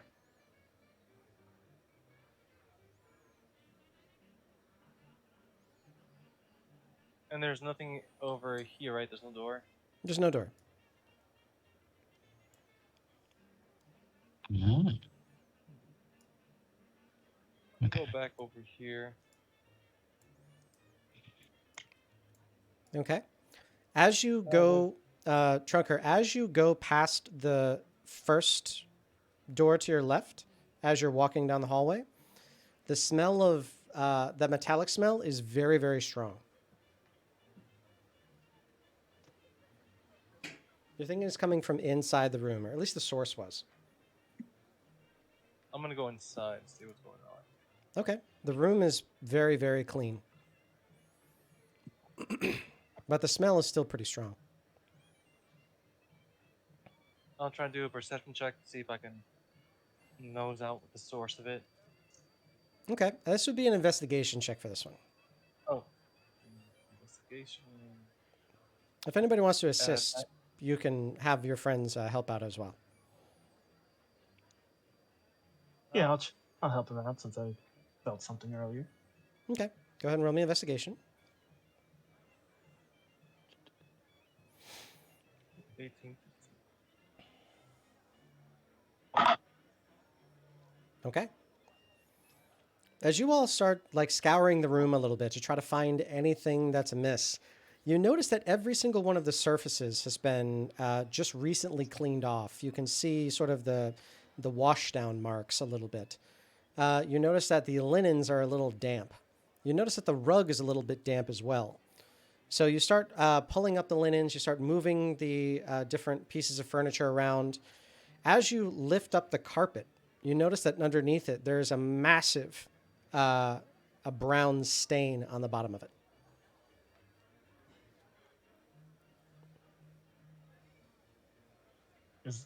Is this where the smell is coming from, Trunker? It definitely is. Yes, it is.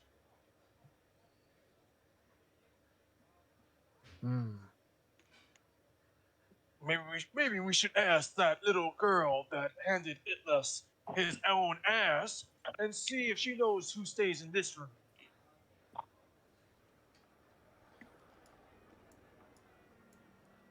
Could offer some insight, certainly.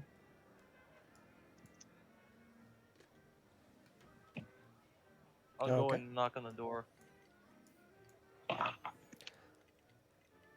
I'm sorry, I'm unavailable. I'm also unavailable, and I'm not interested in becoming any of your business partners. Thank you very much for your time. Enjoy the party. Well, I just had one question. Do you know who was sleeping in that room down the hall? Oh, you're back? Sorry, which one? The far one closest to the washroom. Well, nobody was sleeping in it, but I know that a lot of the others go there for the business dealings or something of that. Gross. Do you know which others is the one that's been going there the most? I don't, but I do know that if there's some kind of secret that they need to tell each other, some kind of contract, they usually go to one of the guest rooms. That's the one that they use the most. Would your parents know about who goes there? Maybe.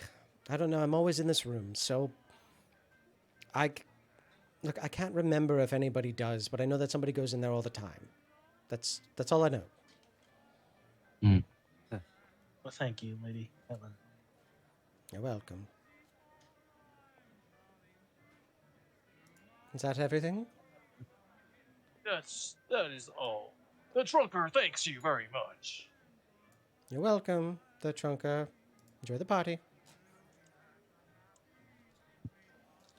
Let's go and take a look at the eastern one. Will do. While the others go eastward, Cannonbolt is going to go here and try to see if he can find like a button or something on the wall. Okay. Please roll me an investigation check. Maresh, as you get back into the hallway, you notice that Broccoli Chuck E. Cheese is now all the way down, and he appears to be eating something in the hallway, but you can't see it because he's leaning forward. And forward being to the south. Okay, A Cannonbolts. strange one, typically. As you look for a button. Just a moment. Button, switch, something like that. Confirming with my notes.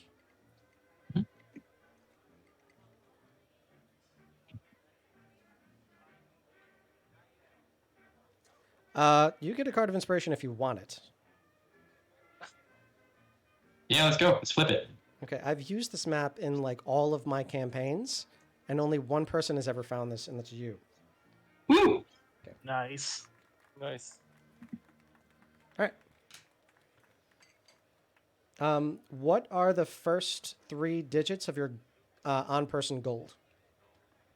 First 3 digits. 168.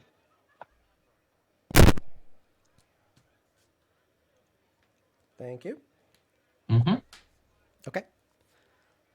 You search around a little bit, and then you notice that on the wall there appears to be a. You start putting your hands across the wall, and as you put your hands in just a nondescript one of the tile is not there at all. Your hands go completely through, and you hear a. As that happens, you watch as the tiles begin to move away from each other. And as that happens, you are watching as a very, very beautiful, very private bath area is now revealed. As you can clearly see Ellie, who is submerged in the bath, just looking up at you from deep within it. And as this is happening, she is submerged, looking upwards and saying, So how do you want to go about doing this? Am I going to scream? Are we going to fight? I'm just gonna walk away and forget I saw anything. Okay. As you start I apologize. as you start to walk away, you start feeling something that you cannot see begin to try to undress you. No. Who's this? Nope. They immediately stop. Unseen But you servants. can No, please feel don't. you can feel other hands like start putting the clothes back on you. Thank you. And then they say, you can hear Ellie from the other room saying, "Oh, no, this is fine. Yeah, keep going. Get naked. Go back to the party. This is going to be great." And then the hands start to begin to undress you again. No. It's fun. Like, Cannonball like turns back around towards Ellie and then realizes what's happening again and turns back away. As funny as that would be. At this time, she is resting her hand and heads on top of it, looking at you with a very, very, very sheepish grin. And she Cannonball says, is "I mean, I'm having a Continue. grand old time. This is one of the funner parties." even though Cannonbolt has like black fur and his face is painted, he is feeling really, really warm around the face. I really don't know where to go from here. You should probably leave. Just saying. I'm gonna go. I'm gonna go this way, Yeah, and just- bye. Just walk away. Then you hear, "Servants, ring the bell, please." And then you hear the door to the south open up.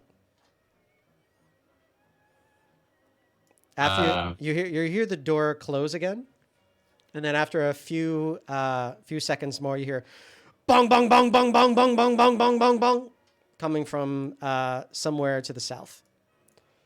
I have pure terror of not knowing what exactly is going to happen. For all you know, the parents could be coming. Cannonbolt is just going to sprint through the hallway back to everyone else, still looking very, very obviously flustered. Okay.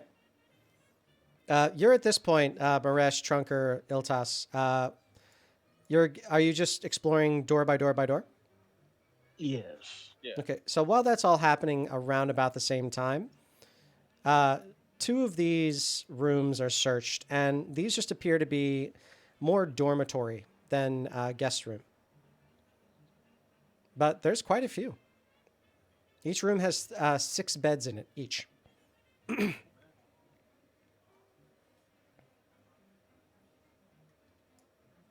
Look through this one. Cannonbolt, roll me a perception check. Okay.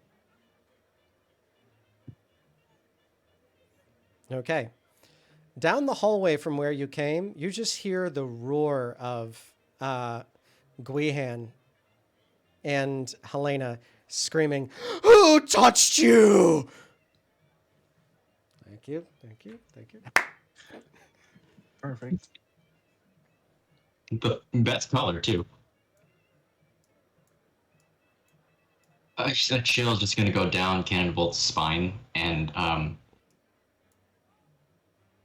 gonna just walk past Iltis with purpose. Again, still obviously very very flustered. Okay. Let's keep a move on. Let's keep going this way, as far away from that direction as possible, please. Please. Cannonbolt, what did you do? Nothing. I don't want to talk about it. You look like you've seen a ghost. There is a door to the south as well. Iltis, it might as well have been. Trunker's gonna go through it. Okay. As you get out here, it just appears to be a little meadow, but you see that the grass out here is well packed down. It looks like it's been tamped by many months of playing, or some kind of strong training that's been happening out here. In the corner, you can see a bunch of wooden weapons. You can also see what appears to be a trash bin on the side full of what appear to be hand and leg wraps.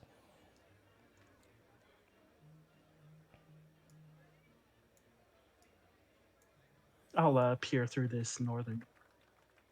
Okay. Trunker, please roll me a perception check.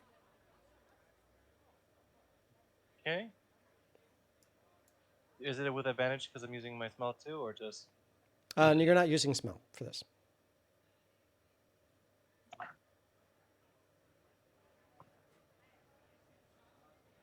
Okay.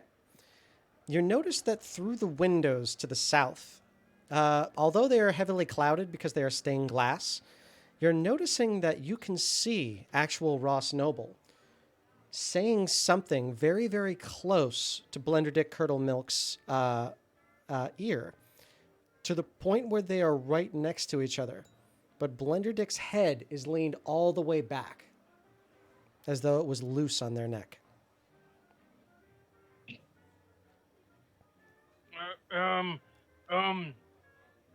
Guys.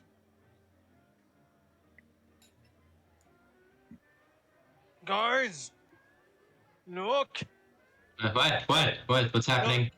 The glass through the glass. Oh dear. Are we through the looking glass?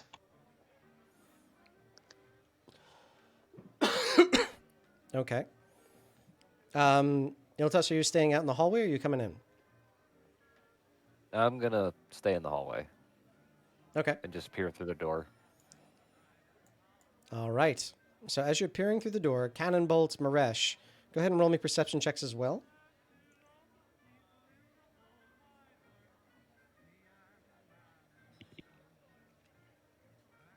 Okay. You can see that Ross Noble is speaking something to Blender Dick. But as this is happening, you see that their hands are also moving as well. It is some kind of a somatic component. Can I try and read his lips to figure out the spell? Do you have that ability? Or is it? I didn't know that was an ability I could get. Yeah. It's observant. That's probably observant feat, right? It's the observant feat, but I'll say with an intelligence check that's high enough. And also, I need to know what languages you speak. Okay. I got Draconic, Elvish, Infernal, Primordial, and Undercommon. It's infernal. Ooh. 22. You're not able to understand most of the things that he's saying. There is a somatic component, and you know that he's casting some kind of a charm. But the words that they're saying are in infernal. I will confer this information to my friends. Guys, I think we might have found Balsheshba. Play it cool, but let's go back out. We can play it cool, or I reset the battle platform and aim it toward the glass window Oh, Jesus. and scream out, "Cannon bolts! I believe a cannon special is in order." On it, let's go! Okay, as that happens, and Cannonbolt, as you get on the platform, you see Helena and you see Guihan slamming down the hallway. Going is like, "Which one of you touched my daughter?" And they begin to slam down. Iltas, you are right in the way of all of this. Is going to yell at Trunker, "Launch now! Launch! Please launch now!" I'm gonna go and just blow my trunk and launch my and just push the platform. It's a strength check, right? It's a strength At check at advantage advantage and an acrobatics check at advantage. I add together the two numbers, and that's as far as you can launch him. Oof. Oh, Oh my god. 40, I want 42 out. feet. Okay. So as you smash and as you launch him forward, because you're crashing into a window that is going to hold you and hurt. Okay. So go ahead and roll me a attack roll for your cannonball. Okay. It's just like a normal unarmed strike, right? What did we decide? Oh, the actual thunderbolt. Okay. I got it. That would be. That's a thunderclap. Okay, no problem. So as you launch into the air, you smash into the window, and then kapow! It explodes out as it shatters. Blender Dick Curdle Milk is showered with little bits of lead and glass. But you are launched directly next to Blender Dick and Curdle Milk and Ross Noble, but you don't go the full 40 feet. You get launched like right next to them. Okay. So the window is smashed, and you are right next to them. The thunder happens. Blender Dick takes some damage from all that. So they're going to take some damage from the glass. 5 points of damage, but because they are inspired from the motivational speech, they're not going to die. And I need to make a Constitution save. 14. She also puts that in the VT just in case.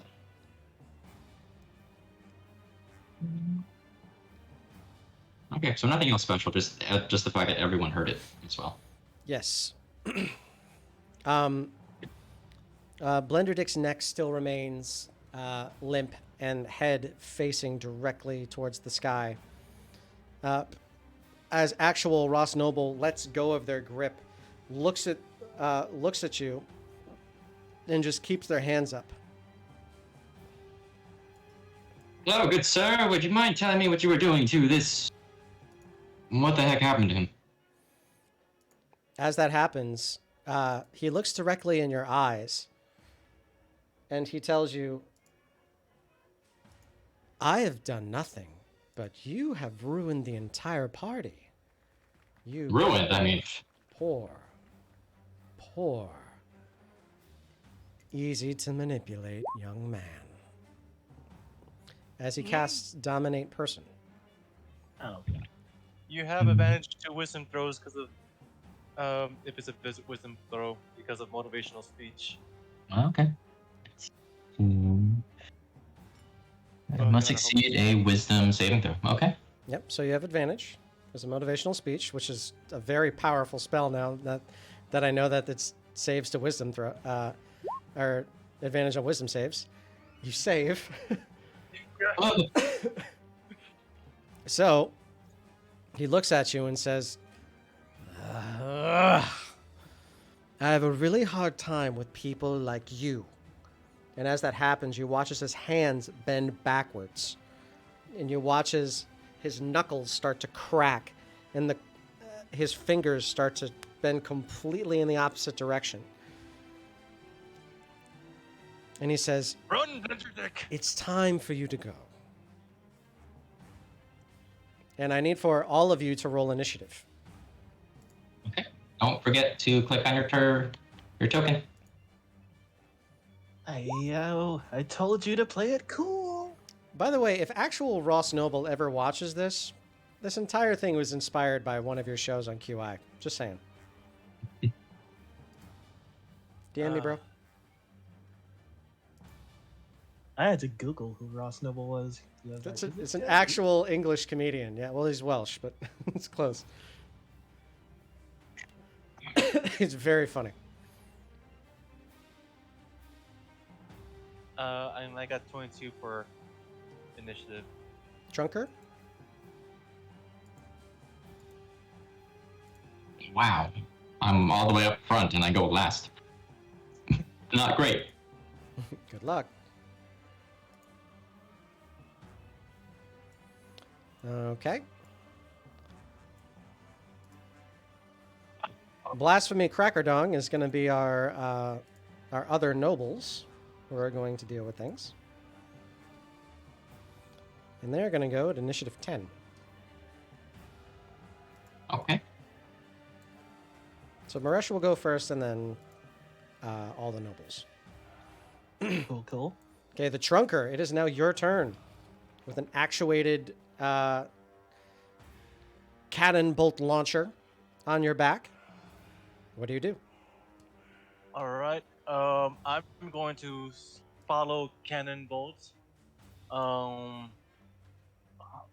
Using my horn to like as a trumpet, as like a battle cry, Okay. and I am going to use. Hold on, just to make sure if I'm using this the right way.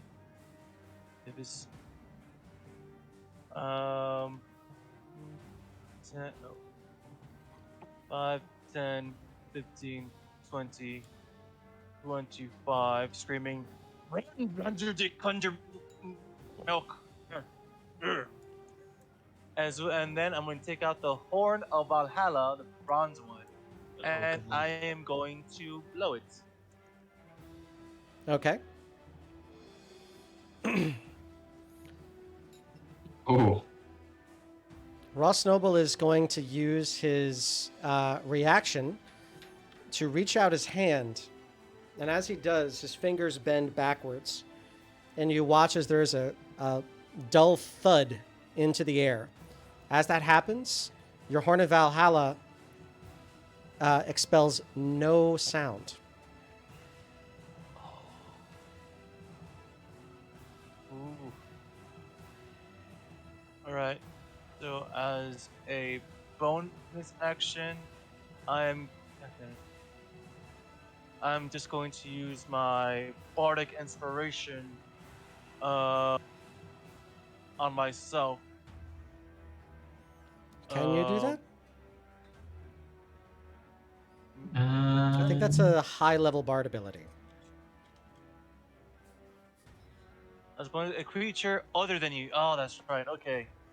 I'm gonna use bardic inspiration then on the cannon bolts. He's right next to me, Okay. and I'm gonna point your fingers and scream out, "Get ready for the cannon bolts! You go, cannon bolts!"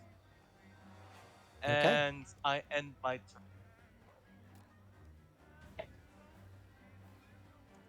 All right.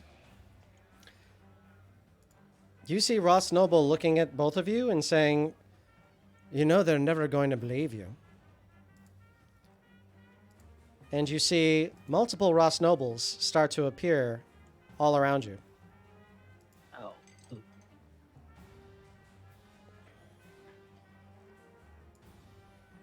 As you are now surrounded by Welsh comedians.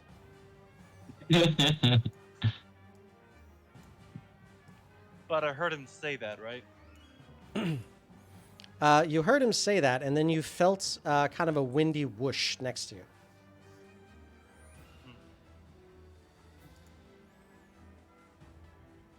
But since I can hear, that means it's not silence. Okay. Cool. Okay. Iltas, it's now your turn. Okay. First, I'm going to drink the potion of speed, Okay. and then get the right tool. I'm going to run down, hop through the window up to this Ross Noble, and I'm going to punch the living daylights out of him. Okay. I'm going to use my Draconic Strike, and this is going to deal lightning damage. Okay. 2, Okay. For you. 3. Are you Oh, rolling them sorry. all on one? Yeah, the Ross Noble right below me. Okay, one moment.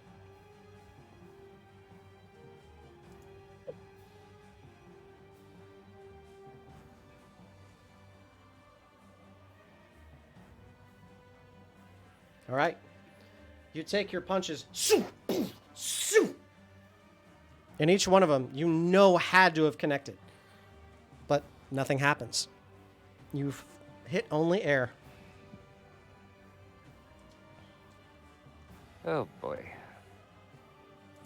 As this Ross Noble disappears.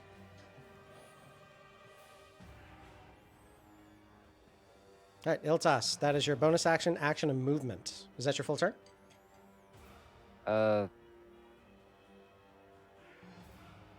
because that disappeared, can I continue to move? Yeah. If you have any I'm gonna- movement remaining. With taking the potion of speed, I have 90 feet of movement. Oh yeah, you're Oh, fine. oh my goodness. An extra attack. Uh, I think you already used it. Oh, I will stand here between these two Rosses. Okay. don't you No. have martial arts? Or does it You have to mean- be with? The Fury of Blows is the bonus action. Can I you use a believe- Yeah, I bonus need to action use to it drink a to potion? drink that. Oh, gotcha. Maresh, it's now your turn.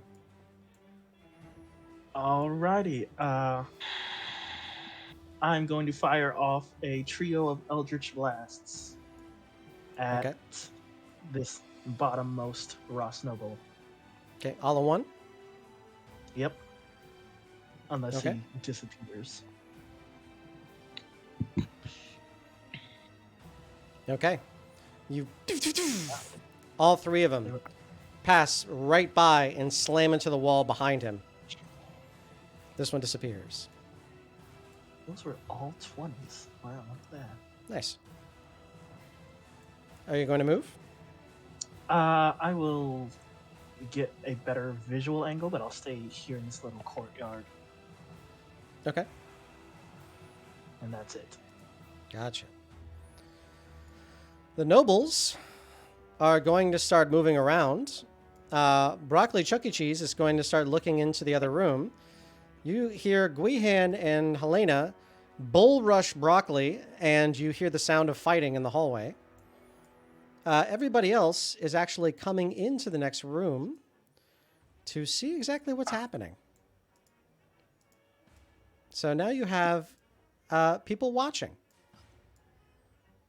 Well, you guys wanted an audience. And you hear everybody else going, "Oh, yay, a show, a show, a show." Cannonbolt, it's now your turn.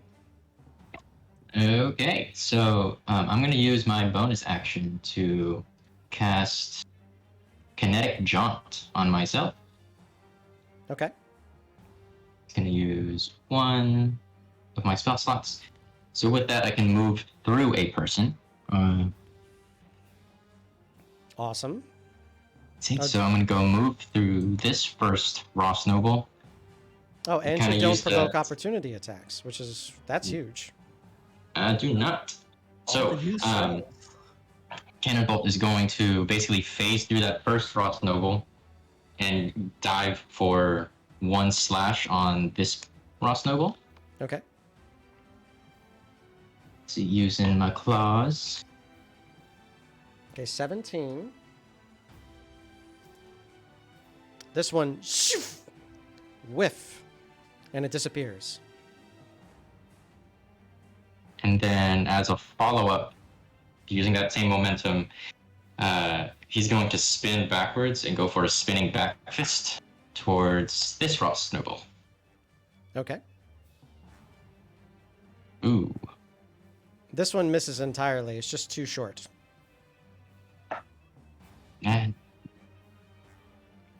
then from there, Cannonbolt is going to move just 5 more feet to the right. Okay.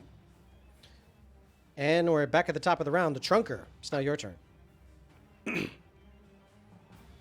Alright, yeah. Let me see. I am going to go ahead and move over here. Okay. Take a step back. And I'm gonna swing my hammer with one hand, smash it to the ground, and I am going to cast. Wait, did I take off that spell? Oh yeah, no, I didn't. I'm gonna cast Thunderclap. Thunderclap. Okay. Basically the same thing as what I did. Yeah. Oh, it's taking a while. And is Thunderclap the one that surrounds you? Yeah. Within five 5 feet. all around. Okay, within 5 feet? Okay. Yeah. You and slam it. As that happens, and as you slam your hammer down, it just makes a squeaky. No noise at all.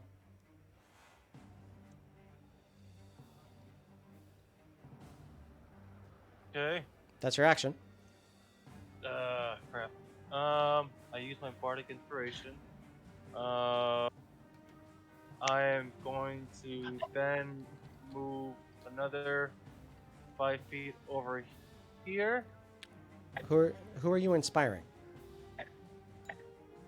Oh, I thought I already. Oh, I'm gonna use on Use- cannon bolts. Sorry. The cannonball already has one, I believe. Yeah, and I haven't used it yet. Okay, then that's gonna end my turn because I'm going to do it once. Oh, you only have one bardic inspiration? Yeah. Okay, gotcha. So that's going to end my turn. Okay. It is now Ross Noble's turn.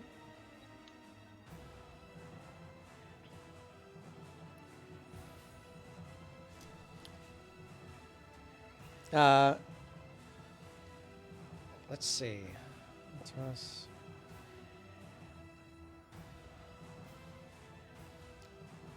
Iltas.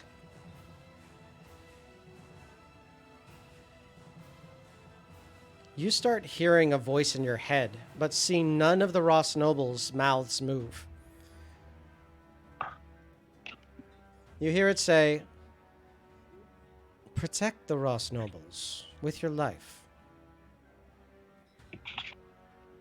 as it casts suggestion on you. You got advantage on wisdom saving throw.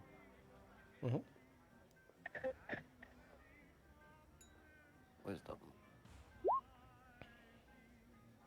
I'm going to use my inspiration to have him re-roll that. Okay. Roll again. Just one more time. I'm sorry. You must now try to protect Ross Noble with your life.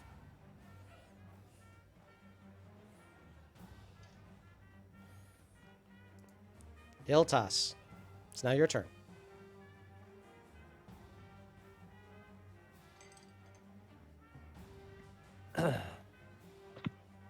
Well, then I am going to run up and punch the trunker because I Okay. believe that's what the suggestion is making, because I would be protecting the Ross Noble. Okay.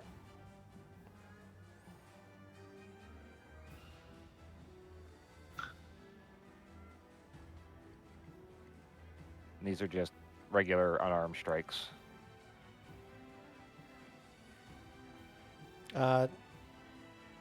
So 16 and 10. Do either of those hit? They hit, but because of my natural armor, they just do nothing. Why is that? My AC is 18. Oh, nice. So So they don't actually hit. They hit, but not really. But not really hit. That makes sense. Just a little tickle. Okay. He tries to punch me in the shoulder, and I just flex my muscles as he punches. No wonder that little girl beat you. Ooh. I feel like Trunker's just thinking, dude, now's not the time. As he says that, bonus action, I'm going to punch him again. Okay. You also are hasted too, so don't forget that. Oh, then, yeah, that'd be two Two more more on top of hits. that. Oh, Yeah, jeez. looks like both of them are gonna miss. It's what happens Again, when you're charmed, man. Just start rolling. He's that. just flexing, and then when he sees the next punch coming, he bulges up his chest, so it hits him in the stomach where the belt is, the metal belt. He's like, We need to work. We need to spar more. Okay, Maresh, it's now your turn. All right. I suppose I will send another trio of Eldritch Blasts towards this centermost Ross Noble. Okay.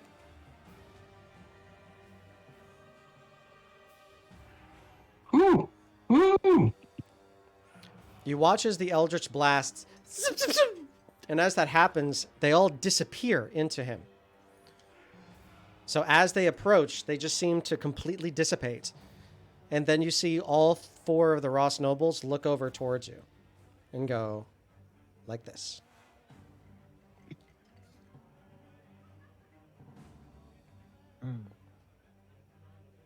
All right then.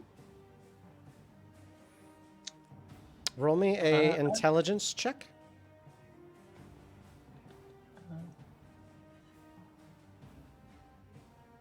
You're not sure what to make of that.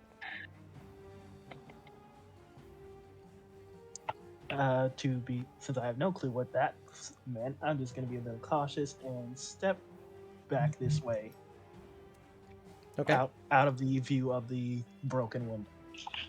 Okay, it's still a window though, so he does see where you are. I love the idea of hiding behind a window. Just want That to make is- that very clear. He can still That's a- see you. Like, Nat 1 on stealth. Now he's either got to go around or he's got to break through the window himself to come get me. That's not how most spells work. It's if he can see you, and if you, never mind. That's a whole debate for D&D. Okay. You see Blenderdick actually starting to move.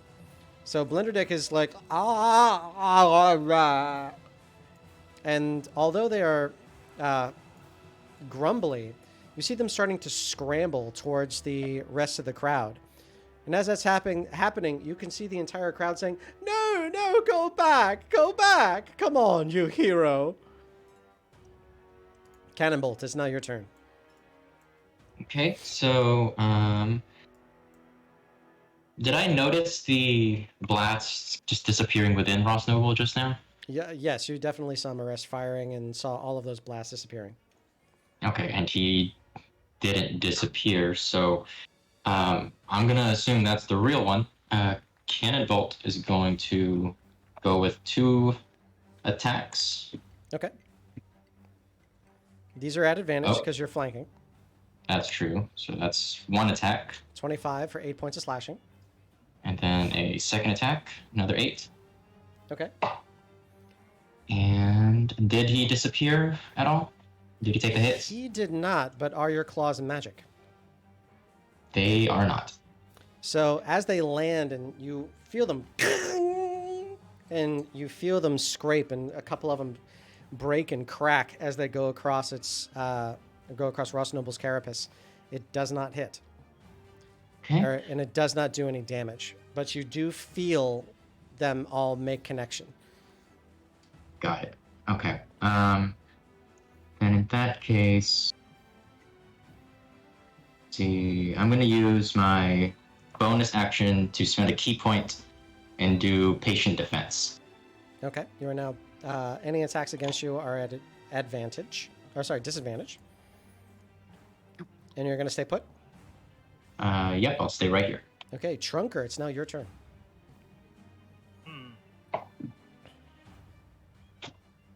It's time to lay down the hammer. I'm going to use the hammer of thunderbolts I have. It's just gonna do to attack. Oh, I was supposed to do the. Is that to hit? Yeah, it was supposed to be at advantage too. Hold on. Roll again. Oh, it's a second one. Come on. It rolled. It's waiting for it to load. Okay, I have to take the one on the left when you do 3 rolls, okay? So Okay, yeah. the 16 is going to hit. Is it one-handed or two-handed? Two-handed. Two-handed. Okay, it's 8 points of bludgeoning damage.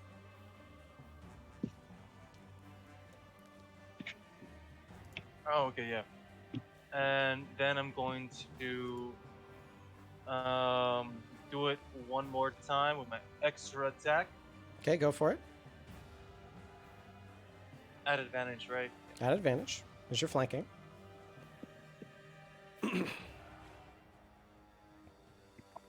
See.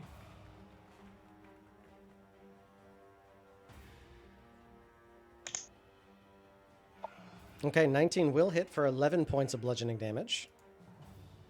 And as I do that, I'm also going to use my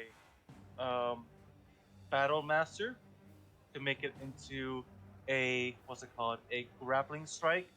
After I hit him, I let go with one hand and grab onto him. Okay. 1 to 30 die is a 1d. Yep. You just roll another d8, and that adds into the damage. And then if Oh, you no, can th- copy and paste whatever grappling strike does.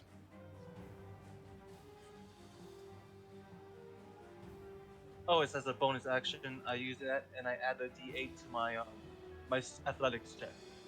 Okay. So So it's an athletics check. It's contested. athletics, and I'm adding a d8 to that. Oof. Yeah, he's grappled. Okay, I'm putting a Oh, they're red gonna have marker on both of you as you're both grappled. As you grab him, you notice as all of the other Ross nobles begin to act as though in a complete mirror as the one that the Trunker is currently grappling. Okay, and that's gonna end my turn. Okay, that is the end of your turn. It is now Ross Noble's turn. Ross Noble is going to make 2 attacks against you at advantage since you are grappling. Oh, I thought grappling didn't. So the first one's a natural 20. The second one's a 13. Wait. So how much that? The 13 misses. What was it? How much is for the first one? The first one's a critical hit, so it's 15 points of slashing. And you feel this surge of dread going over your body. It is as bad as when you first felt, first went through puberty. The angst that stems through your system is vicious, and you just feel downtrodden. You are cursed. Was that a spell or was that? That was a physical attack.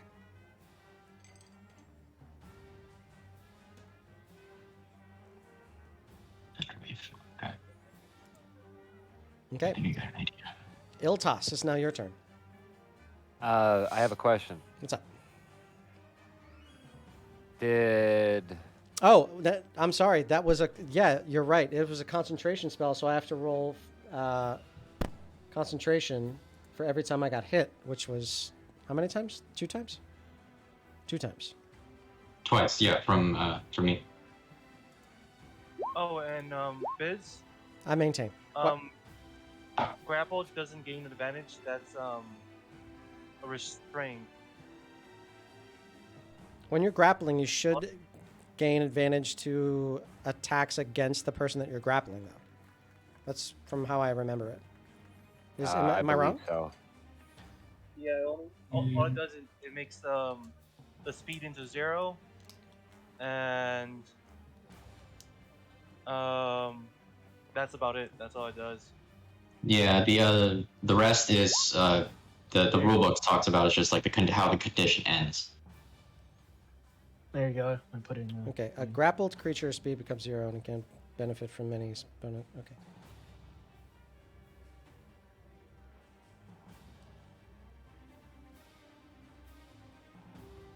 Is that from? Looking at the status condition on my character sheet, that's all it says. This is from the player's handbook. Okay, so the PHB has this specifically? Yes. Okay, awesome. All right, so I was misinformed. So the attacks would only be 27 and 13, so the natural 20 would still be there, but the 13 would still miss. Okay. But the other ones were con saves. Never mind. Okay, so I apologize. I apologize about the misunderstanding of grappled. I did good. get grappled and restrained mixed up. My fault. Okay. Iltos, it's now your turn. It did maintain concentration. Alright, so I guess I'm gonna Punch in the take- trunk. take another 5 swings at Trunker. Go God. for it. 1, 2, 3, Uh-oh. 4, and 5. One of them hits the 19. 9 points of bludgeoning damage to the trunker.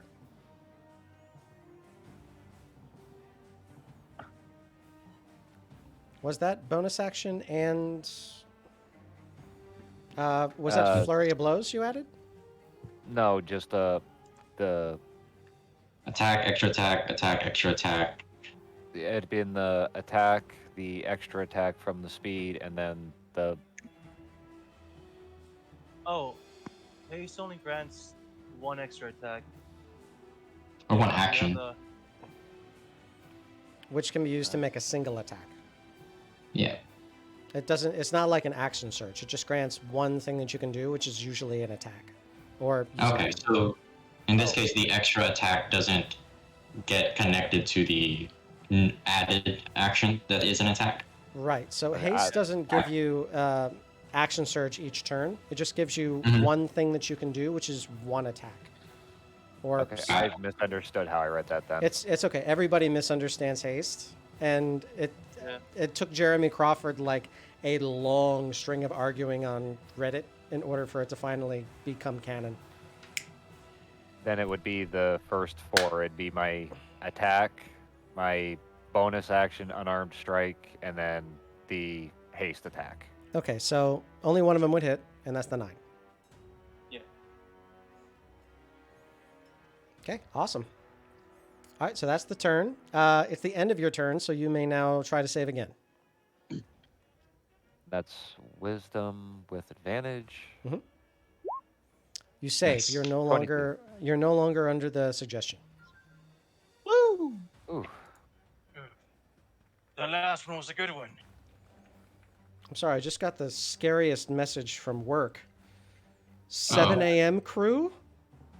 What? Oh, thank God that's not me. Oof. I'd have to wake up at like 4:30 to get there in time. Okay. Ew. I've had to do that before. Yeah, That New- sucks. New York City commutes are sometimes easy, most times not. Okay, Maresh, it's now your turn. All right, sick. I'm gonna move down here, and we're going to cast a big boy spell. Crown of Stars. Crown of That's a Stars. new one. What is that? Seventh It level. essentially gives me a halo. Okay.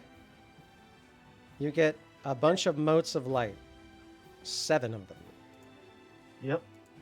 And 1, use a 2, bonus 3, action to 4, send them. 5, 6, 7. You just happen to have 7 little balls of color here. Nice. A bonus action to send one of the motes streaking towards one creature within 120 feet of you. When you do so, make a ranged spell attack. On a hit, it takes 4d12 radiant damage. Woo! Oosh. Nice.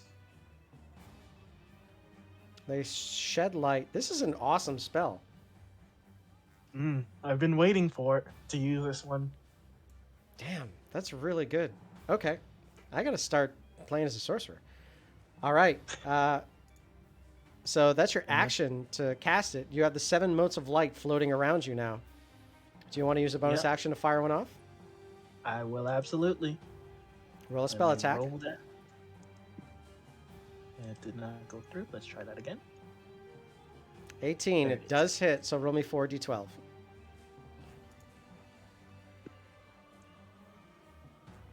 Okay. Has And that's going to- 35. Damn it. All right. Has 35 points of radiant damage. Goes zoom and just rockets towards Ross Noble in the center. You watch as he audibly and viscerally screams. And as that happens, you watch as all of the other Ross Nobles disappear. And you watch as his form begins to shift and sway.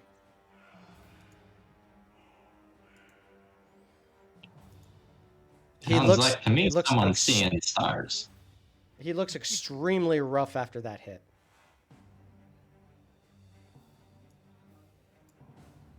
Okay. As that happens, you're going to see an upload here.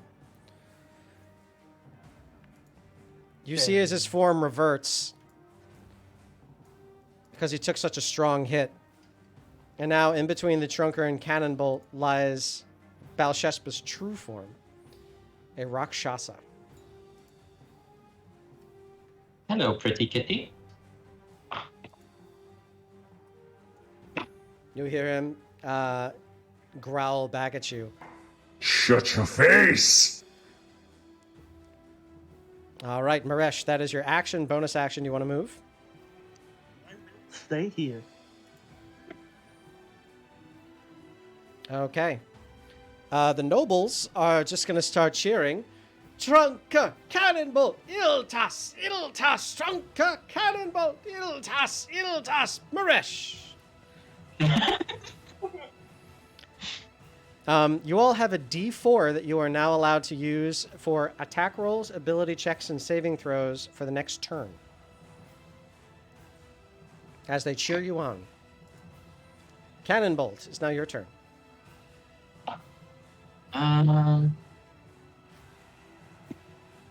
Would my attacks be considered magical as a 6th level monk? I'm not sure. Are you a 6th level monk? Either I am 7th level. Yes, then they would be. Oh, and we can gloss over that. It's been several turns already. It's okay. But I'm actually going to do something that I've been wanting to do that's like related to wrestling. Okay. First off, I'm going to go ahead and drink my potion of speed. Okay. I'm going to get ready for my zoomies. And my first action is I am going to try to take the manacles I have on my person and try to basically put them around his wrists. Okay. You're going to try to restrain him? Yep. All right. I will say this will be a sleight of hand check or an attack roll, an unarmed attack roll, whichever is better for you. Okay, so sleight of hand plus 6 unarmed attack. Okay. So would that be at advantage because he's flanked, or no? I'm going to say no because he's currently grappled, so it's actually going to be something that he's going to try to resist. So this is going to be a contested roll based on his dexterity. Got it. Roll the I'm gonna 19. Go ahead. I'm going to add so that D4 and that inspiration, would those stack? The bardic inspiration? Yeah, they would. Let's Sweet. go. D6 Okay, and a D4. so okay. yeah. D6 going first, and then there's a D4 just for kicks and giggles. You bastard. Yeah. Yeah, you slapped the manacles right on him. Okay, what kind of manacles are these again? These are, I think they're just normal manacles, so they are made out of, Probably iron. it just says metal restraints. They Okay, can bind a, okay, so metal restraints. oh, let's see, here we go. Okay. It's a DC 20 dexterity Um, check and a DC 20 strength check to break them. Okay, that's fine. Yep, and with my second action, as using the potion of speed, I have brought the immovable rod. Oh. So I'm going to take the chain that's in between them, basically wrestle it to the ground, and then put the immovable rod on top of it, and then click the button so the rod won't move. Okay. They bamboozled Let's me, buddy. see. A creature can use an action to make a DC 30 strength check to move it. To move it inches. Mm-hmm. They bamboozled me, buddy. They bamboozled me. Woo! You've been bamboozled. I love you. Okay. He's like, Dad, I could hear the sound of you losing. Let me come comfort you. Oh boy. So And Let's see. I still have my bonus action, right? Oh god. That's sure. Action. Hasted action. Mhm. Yeah, you have your bonus action still. Do I need to have done an attack action to do flurry of blows? Yes, unfortunately. You can Okay, still use that's your fine. off. You can still use a bonus action to make an offhand attack. Unarmed strike. Yes. Fair. Okay. At advantage. Yep. I'll go ahead and do that. Let's see here. Just slap him around for giggles. Kind of claw him in the face. 17 will hit for 5 points of damage. Now I'm done. That was incredible. All right. Have you used the card of inspiration yet? I did, but I already had one, so if I get another one, I'll have to flip it. Or I'll give it to Trunker. If you want to give it to Thank Trunker, you. you can. Yep, so we'll go to Trunker then. Okay. That that two w- cards have That completely changed everything I was planning on doing. Trunker, it is now your turn. So first thing, because I have the grappler's feet, he automatically takes, and he's grappled, and I have the unarmed strike, unarmed fighting style. He automatically takes 1d4 of bludgeoning damage. So basically, because I'm grappling, I just kind of headbutt. Doesn't take a bonus action or anything. Just Okay, happens. it just happens. Nice. Yeah. As my bonus action, I'm gonna drink my potion of enlargement. Oh no. Okay, you Well, drink a wait. potion of growth. There is more. Now you are a big Loxodon. Oh boy.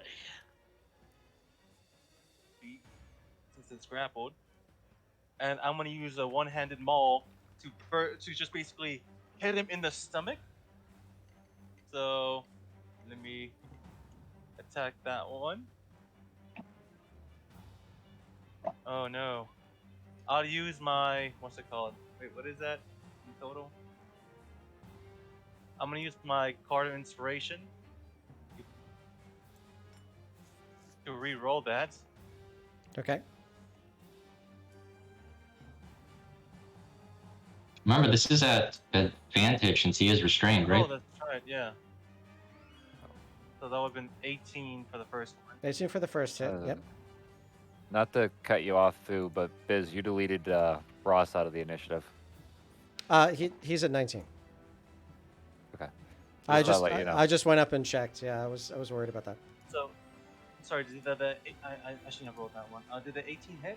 Yes, it did. The 18 did hit. So I am also going to do that one.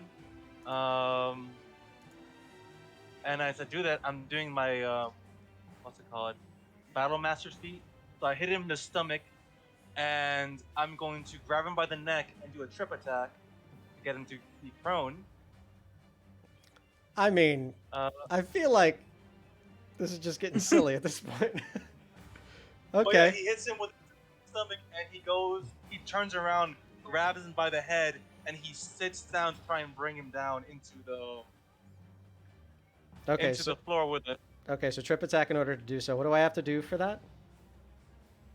Hold on 1 second. I'm trying. Oh, I'm getting all of my feet mixed up. It's gonna be a trip attack. He has to make a DC strength saving throw at 16. Nope. He is now prone. He is Oh, restrained, I hit him bound, and prone. Super advantage? So I Super hit advantage. him with a maul. Yeah. Thunder him. So he's It's super advantage. there. This is the amount of ridiculous that there's no other way I could say it against super advantage. This is you're hitting a baby in a pram at this point, man. So I do that as my first attack. Second attack is going to be another maul at advantage. Or Okay. super advantage. you Super said? advantage. Yeah. God dang. Telling me. I almost feel bad, to be honest. This is just bullying at this point. You really are just bullying. beating up a chained person. Oh God. Okay. And it's a natural 20, of course. Ooh. Okay, and that's one-handed. You said so. That is Yeah. 2d6, which is 6 plus 1 plus 4. Roll two more d6. Two more d6. So I basically don't hold stummer him with the hammer, and then just bring the hammer 22. down onto him. Okay. He is And then he is on his last legs. on action surge, God damn. Oh, jeez. instead after I hit him with the hammer, I'm going to jump on top of him and do a grappling pin. Okay. So it's going to be a grappling pin. He has to contest my strength check, my athletics. Is it Okay. an advantage? Or- No, it's at that's No. yours is at advantage. Mine is at super disadvantage. So 24. 11. 24. Yeah, 24. He is- You're now underneath a massive elephant, manacled, bludgeoned, prone, and depressed. So my Just- hands are like grappling onto him, my trunk around his neck, and I yell out to Cannonbolts, "It's time for the cannonball!" Okay. It's now his turn.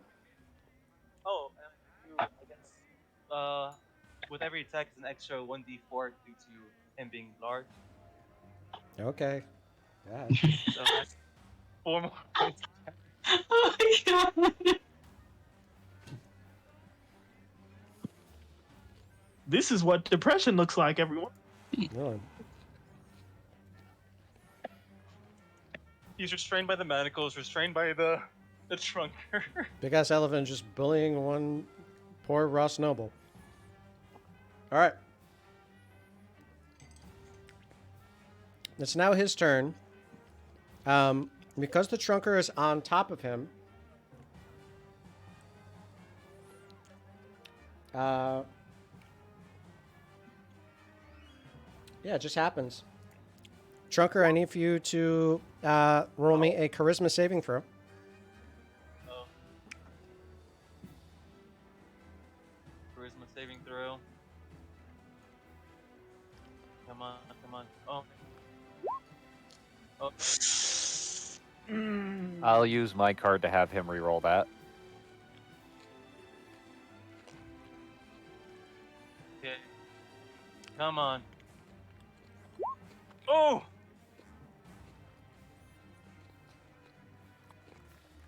Okay. The music in the background too, hearing the claps.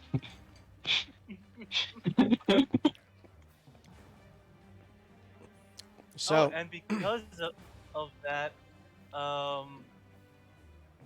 also had an advantage on saving either way. So if this because of my string of spell turning. Oh yeah. So I didn't need that inspiration.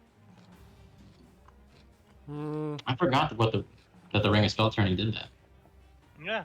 So you keep the inspiration, and I just yeah. I saved. so because it was somebody else gifting a card of inspiration, I'll say that that's okay. But otherwise, you need to know what you're equipped with. So if you would have done it, I would have taken it away from you. Because somebody else gave Gotcha. it to you, I would do that. Okay. However, you see Balsheshba looking down on the ground. And as this happens, he looks over to the rest of you and turns his head as he's chanting the spell. He looks up, saying, I will remember every single one of your names and come back with an army! Till next time. and he disappears. I mean, good luck with that, because our names are aliases. He was gone by the time you said that. Yeah. You hear all of the nobles like, "Yay! Yay! That was so good. Good for you. Oh, that was great. Who's hungry?" As they now seem to completely forget that there was just a battle with the devil just a little while ago. Mhm. I'm going to pick up my manacles and click the rod, the immovable rod, and put it back in my pack. Okay. You do so. The manacles are gone, but the immovable rod is there. Okay. And I think the isn't there like a side effect to the potion of speed? When it wears off, you can't move for a turn. Ugh. That's it. After the crack potion wears off, you all lock up for just a little bit. But other than that, you're just fine. Now that the Yeah, fight's after done, the- everybody else is back to partying. Everybody else seems fine. Blender Dick Curdle Milk seems no worse for the wear, just a little dirty.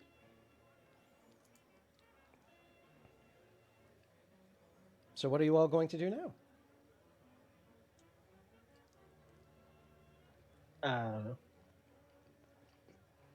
Hey, Iltas, do you want to explain how some of those hits on the drunker? I'm going to give you the benefit of the doubt that you were fighting those mental commands and you were holding back. I punched the trunker again. Oh my god.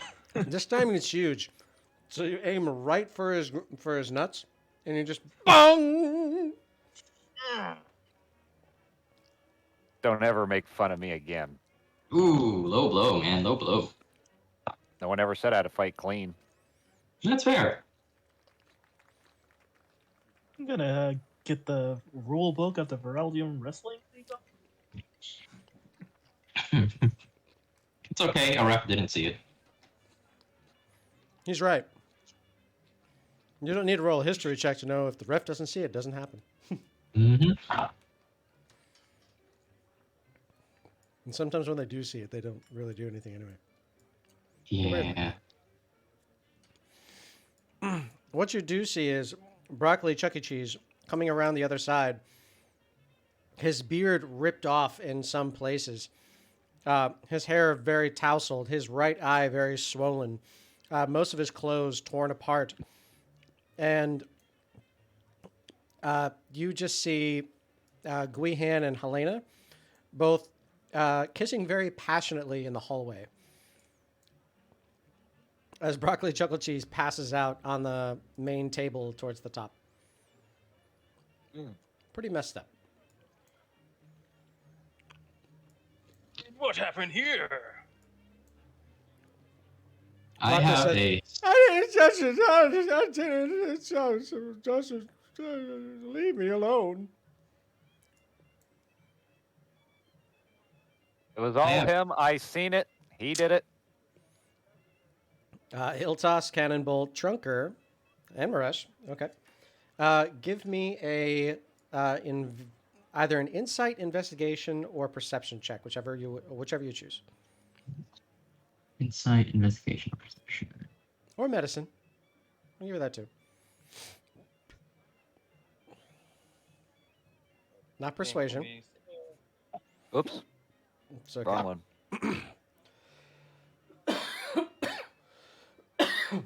Stop. Stop. Thank you. Hey, back to the lighting I was talking about before the show. All right. So, Iltas. No, Maresh. Sorry. As Broccoli comes back over, you notice that his clothing is ripped up to a point. However, there appears to be some kind of set of scroll tubes down one side of his doublet. They all appear to be inside of the actual doublet. So it's almost like it was supposed to be a non-discernible pocket. And that's what you notice. It also seems that they are well worn. Is he in any position to resist if I try to remove it from him, It doesn't look like he is. then I will do so. Okay. You remove quite a lot. You remove about 20 of them.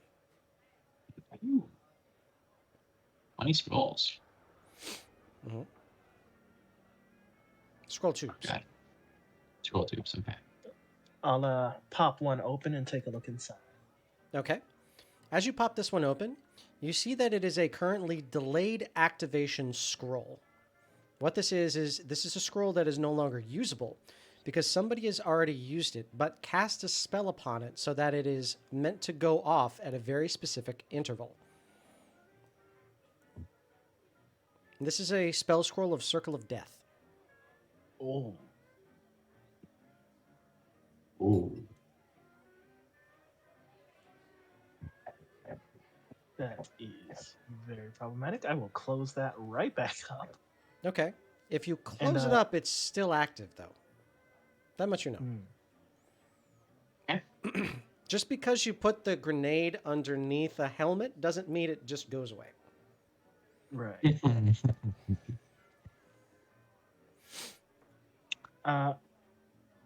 I think from where I'm standing, I can see the Lord and Lady up there. I'll Yeah. call out to them. Excuse me, we got a little problem here, my good sir. First, you see Gwihan flipping you off, and then you see Helena. Ah, yes. What is it? Sir Broccoli here has some very dangerous items in his possession, namely the kind that could be deadly to your family. They come over to you very quickly, and they say, "I don't know heads or tails about magic. What is this?" It's someone seems to have laid a trap, possibly in this house, for a spell called Circle of Death. Needless to say, that's not good. No, that doesn't sound good at all. Okay, I'll get everybody out. Thank you. Darling, go get the children. I'll take care of the guests. In the meantime, Trunker- is there something that you, like, want to tell us about why you just murdered one of our guests? Or what I assumed was one of our guests?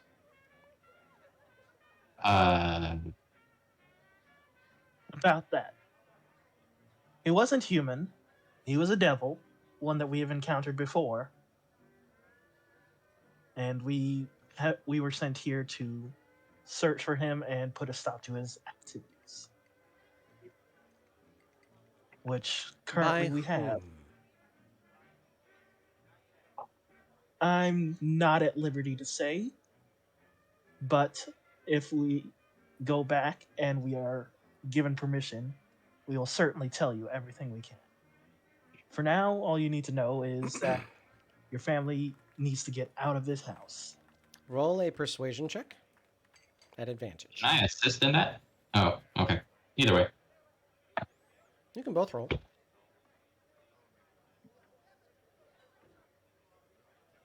I'm gonna stay quiet on this one.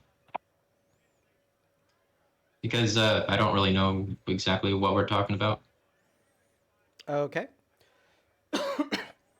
As that happens, they look at you and they say, "You know what? Safety first. All right, let's get everybody out." Trunker, And- grab Broccoli here for me. Of course. And I'll wrap him around my trunk and put him over my shoulder. Okay, did you take all 20 of his scroll tubes? Yes. Where are they? I am trying to carry them. How big are scroll tubes actually? I don't know. These are not that Are they- big. They're like cigar tubes. Oh yeah, then I'll just carry them with me. They're Okay. not that big. Okay, you got it. Do they care that Maresh? I mean, we mentioned that this guy was holding these tubes. Do they care that Maresh is now holding them?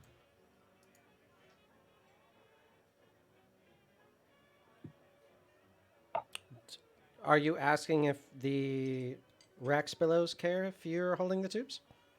Yes. They're not aware that you're holding the tubes. Okay.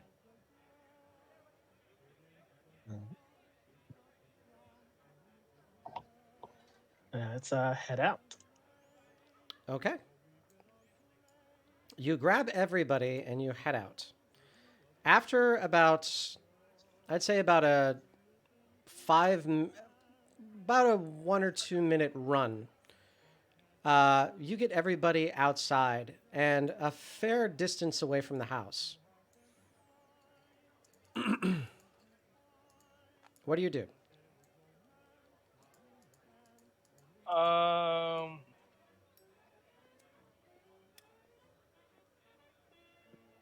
I will call over a guard. I'm assuming a big city like this has guards patrolling the streets. It does. Some. I'll call over a guard, flash the medal we got to signify our status, ask them to go and get the spy master, whose name I'm blanking on, Arvindale. Arvindale. Okay. At the same time, I am going to use Skywrite.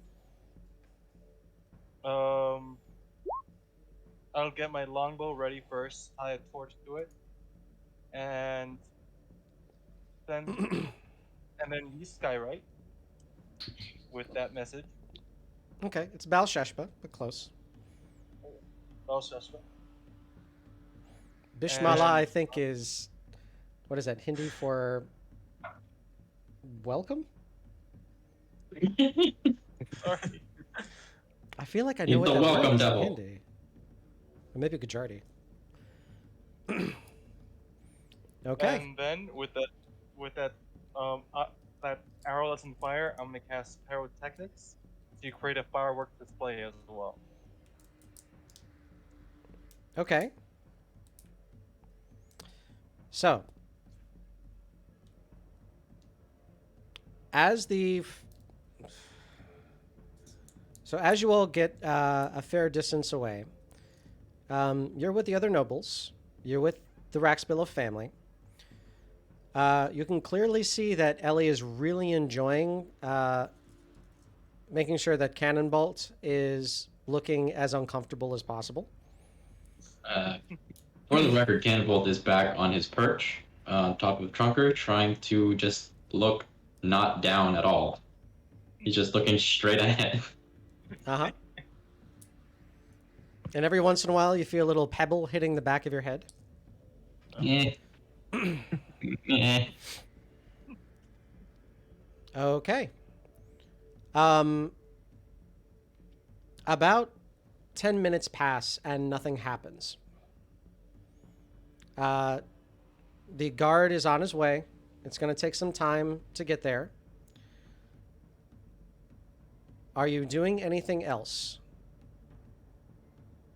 I would like to say, my lord and lady, if you ever are in need of potions, I feel inclined to let you know about the magical apothecary. I tell you what, that man is a heck of a salesman, and very good when it comes to his customers. You should maybe talk to him about some of your trades. Yes. The Trunker is here in all his glory. And Itlas was and Cannonballs was there with all their speed thanks to the potion funded by that same apothecary. As he flexes while spewing the tagline. Okay. So before I continue, because we're getting close to the end, before I continue, I'm writing down everything that I had you all confirm with me. You're currently carrying broccoli Chuck E. Cheese. Yes. You have all the scroll tubes. Yes. You've left the house. Everybody's with you. You took out the spell scroll from one scroll tube and reinserted it back into the same one? Yes. Oh. Okay. And this is all confirmed by everybody. Last chance, is there anything else you want to do? For my as a third level spell. Wait, no. You said the scroll's already used, right? I can't.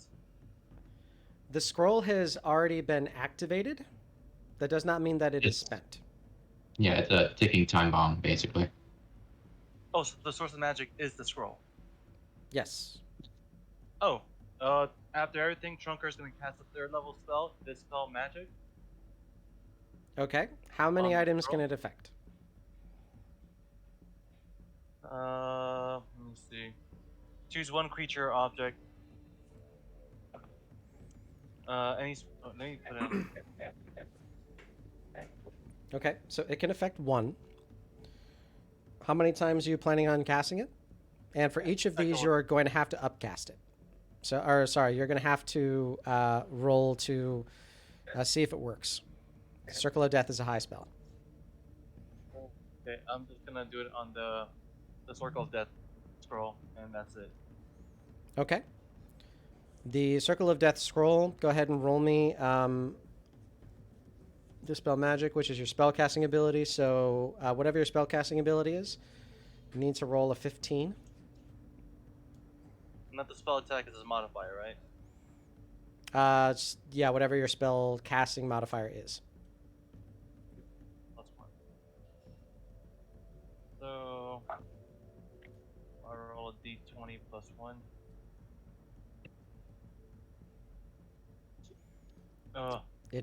It does not work. Anybody else? That is what the Trunker wants to do. Maresh, I think you need to ditch them scrolls and we need to run like hell. I'll take your word for it. I'll throw the scrolls back towards the house. Okay. You throw the scrolls back towards the house. Anybody else?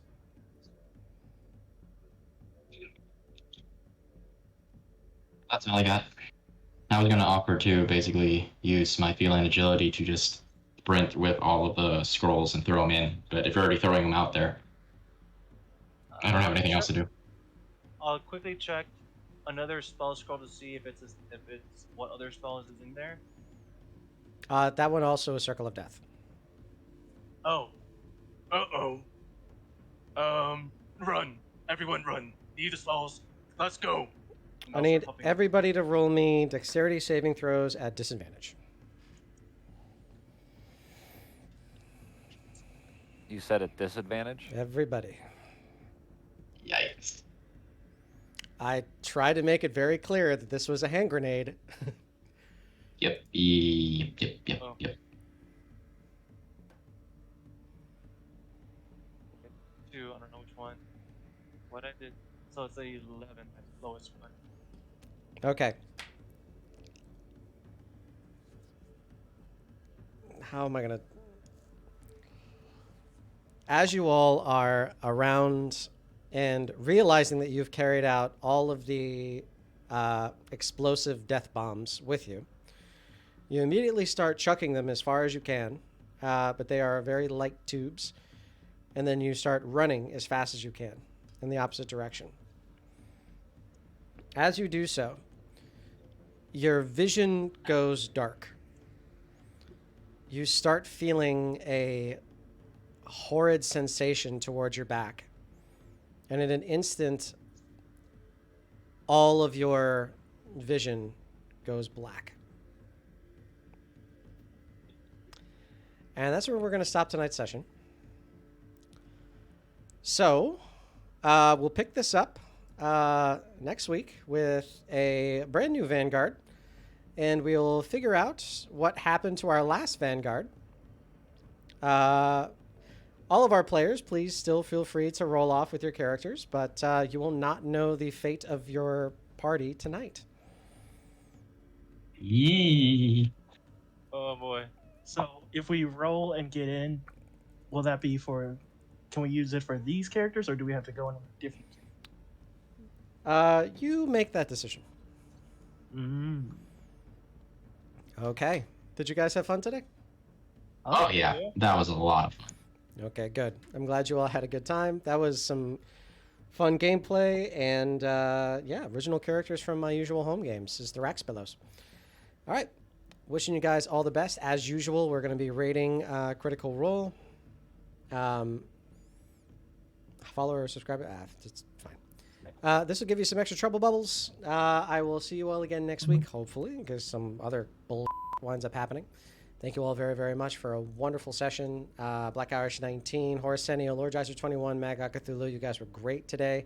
This was so much fun listening to all of your awesome characters, and I love that we keep doing these themes. This is so much fun. All right. Take care, everybody, and have a wonderful night.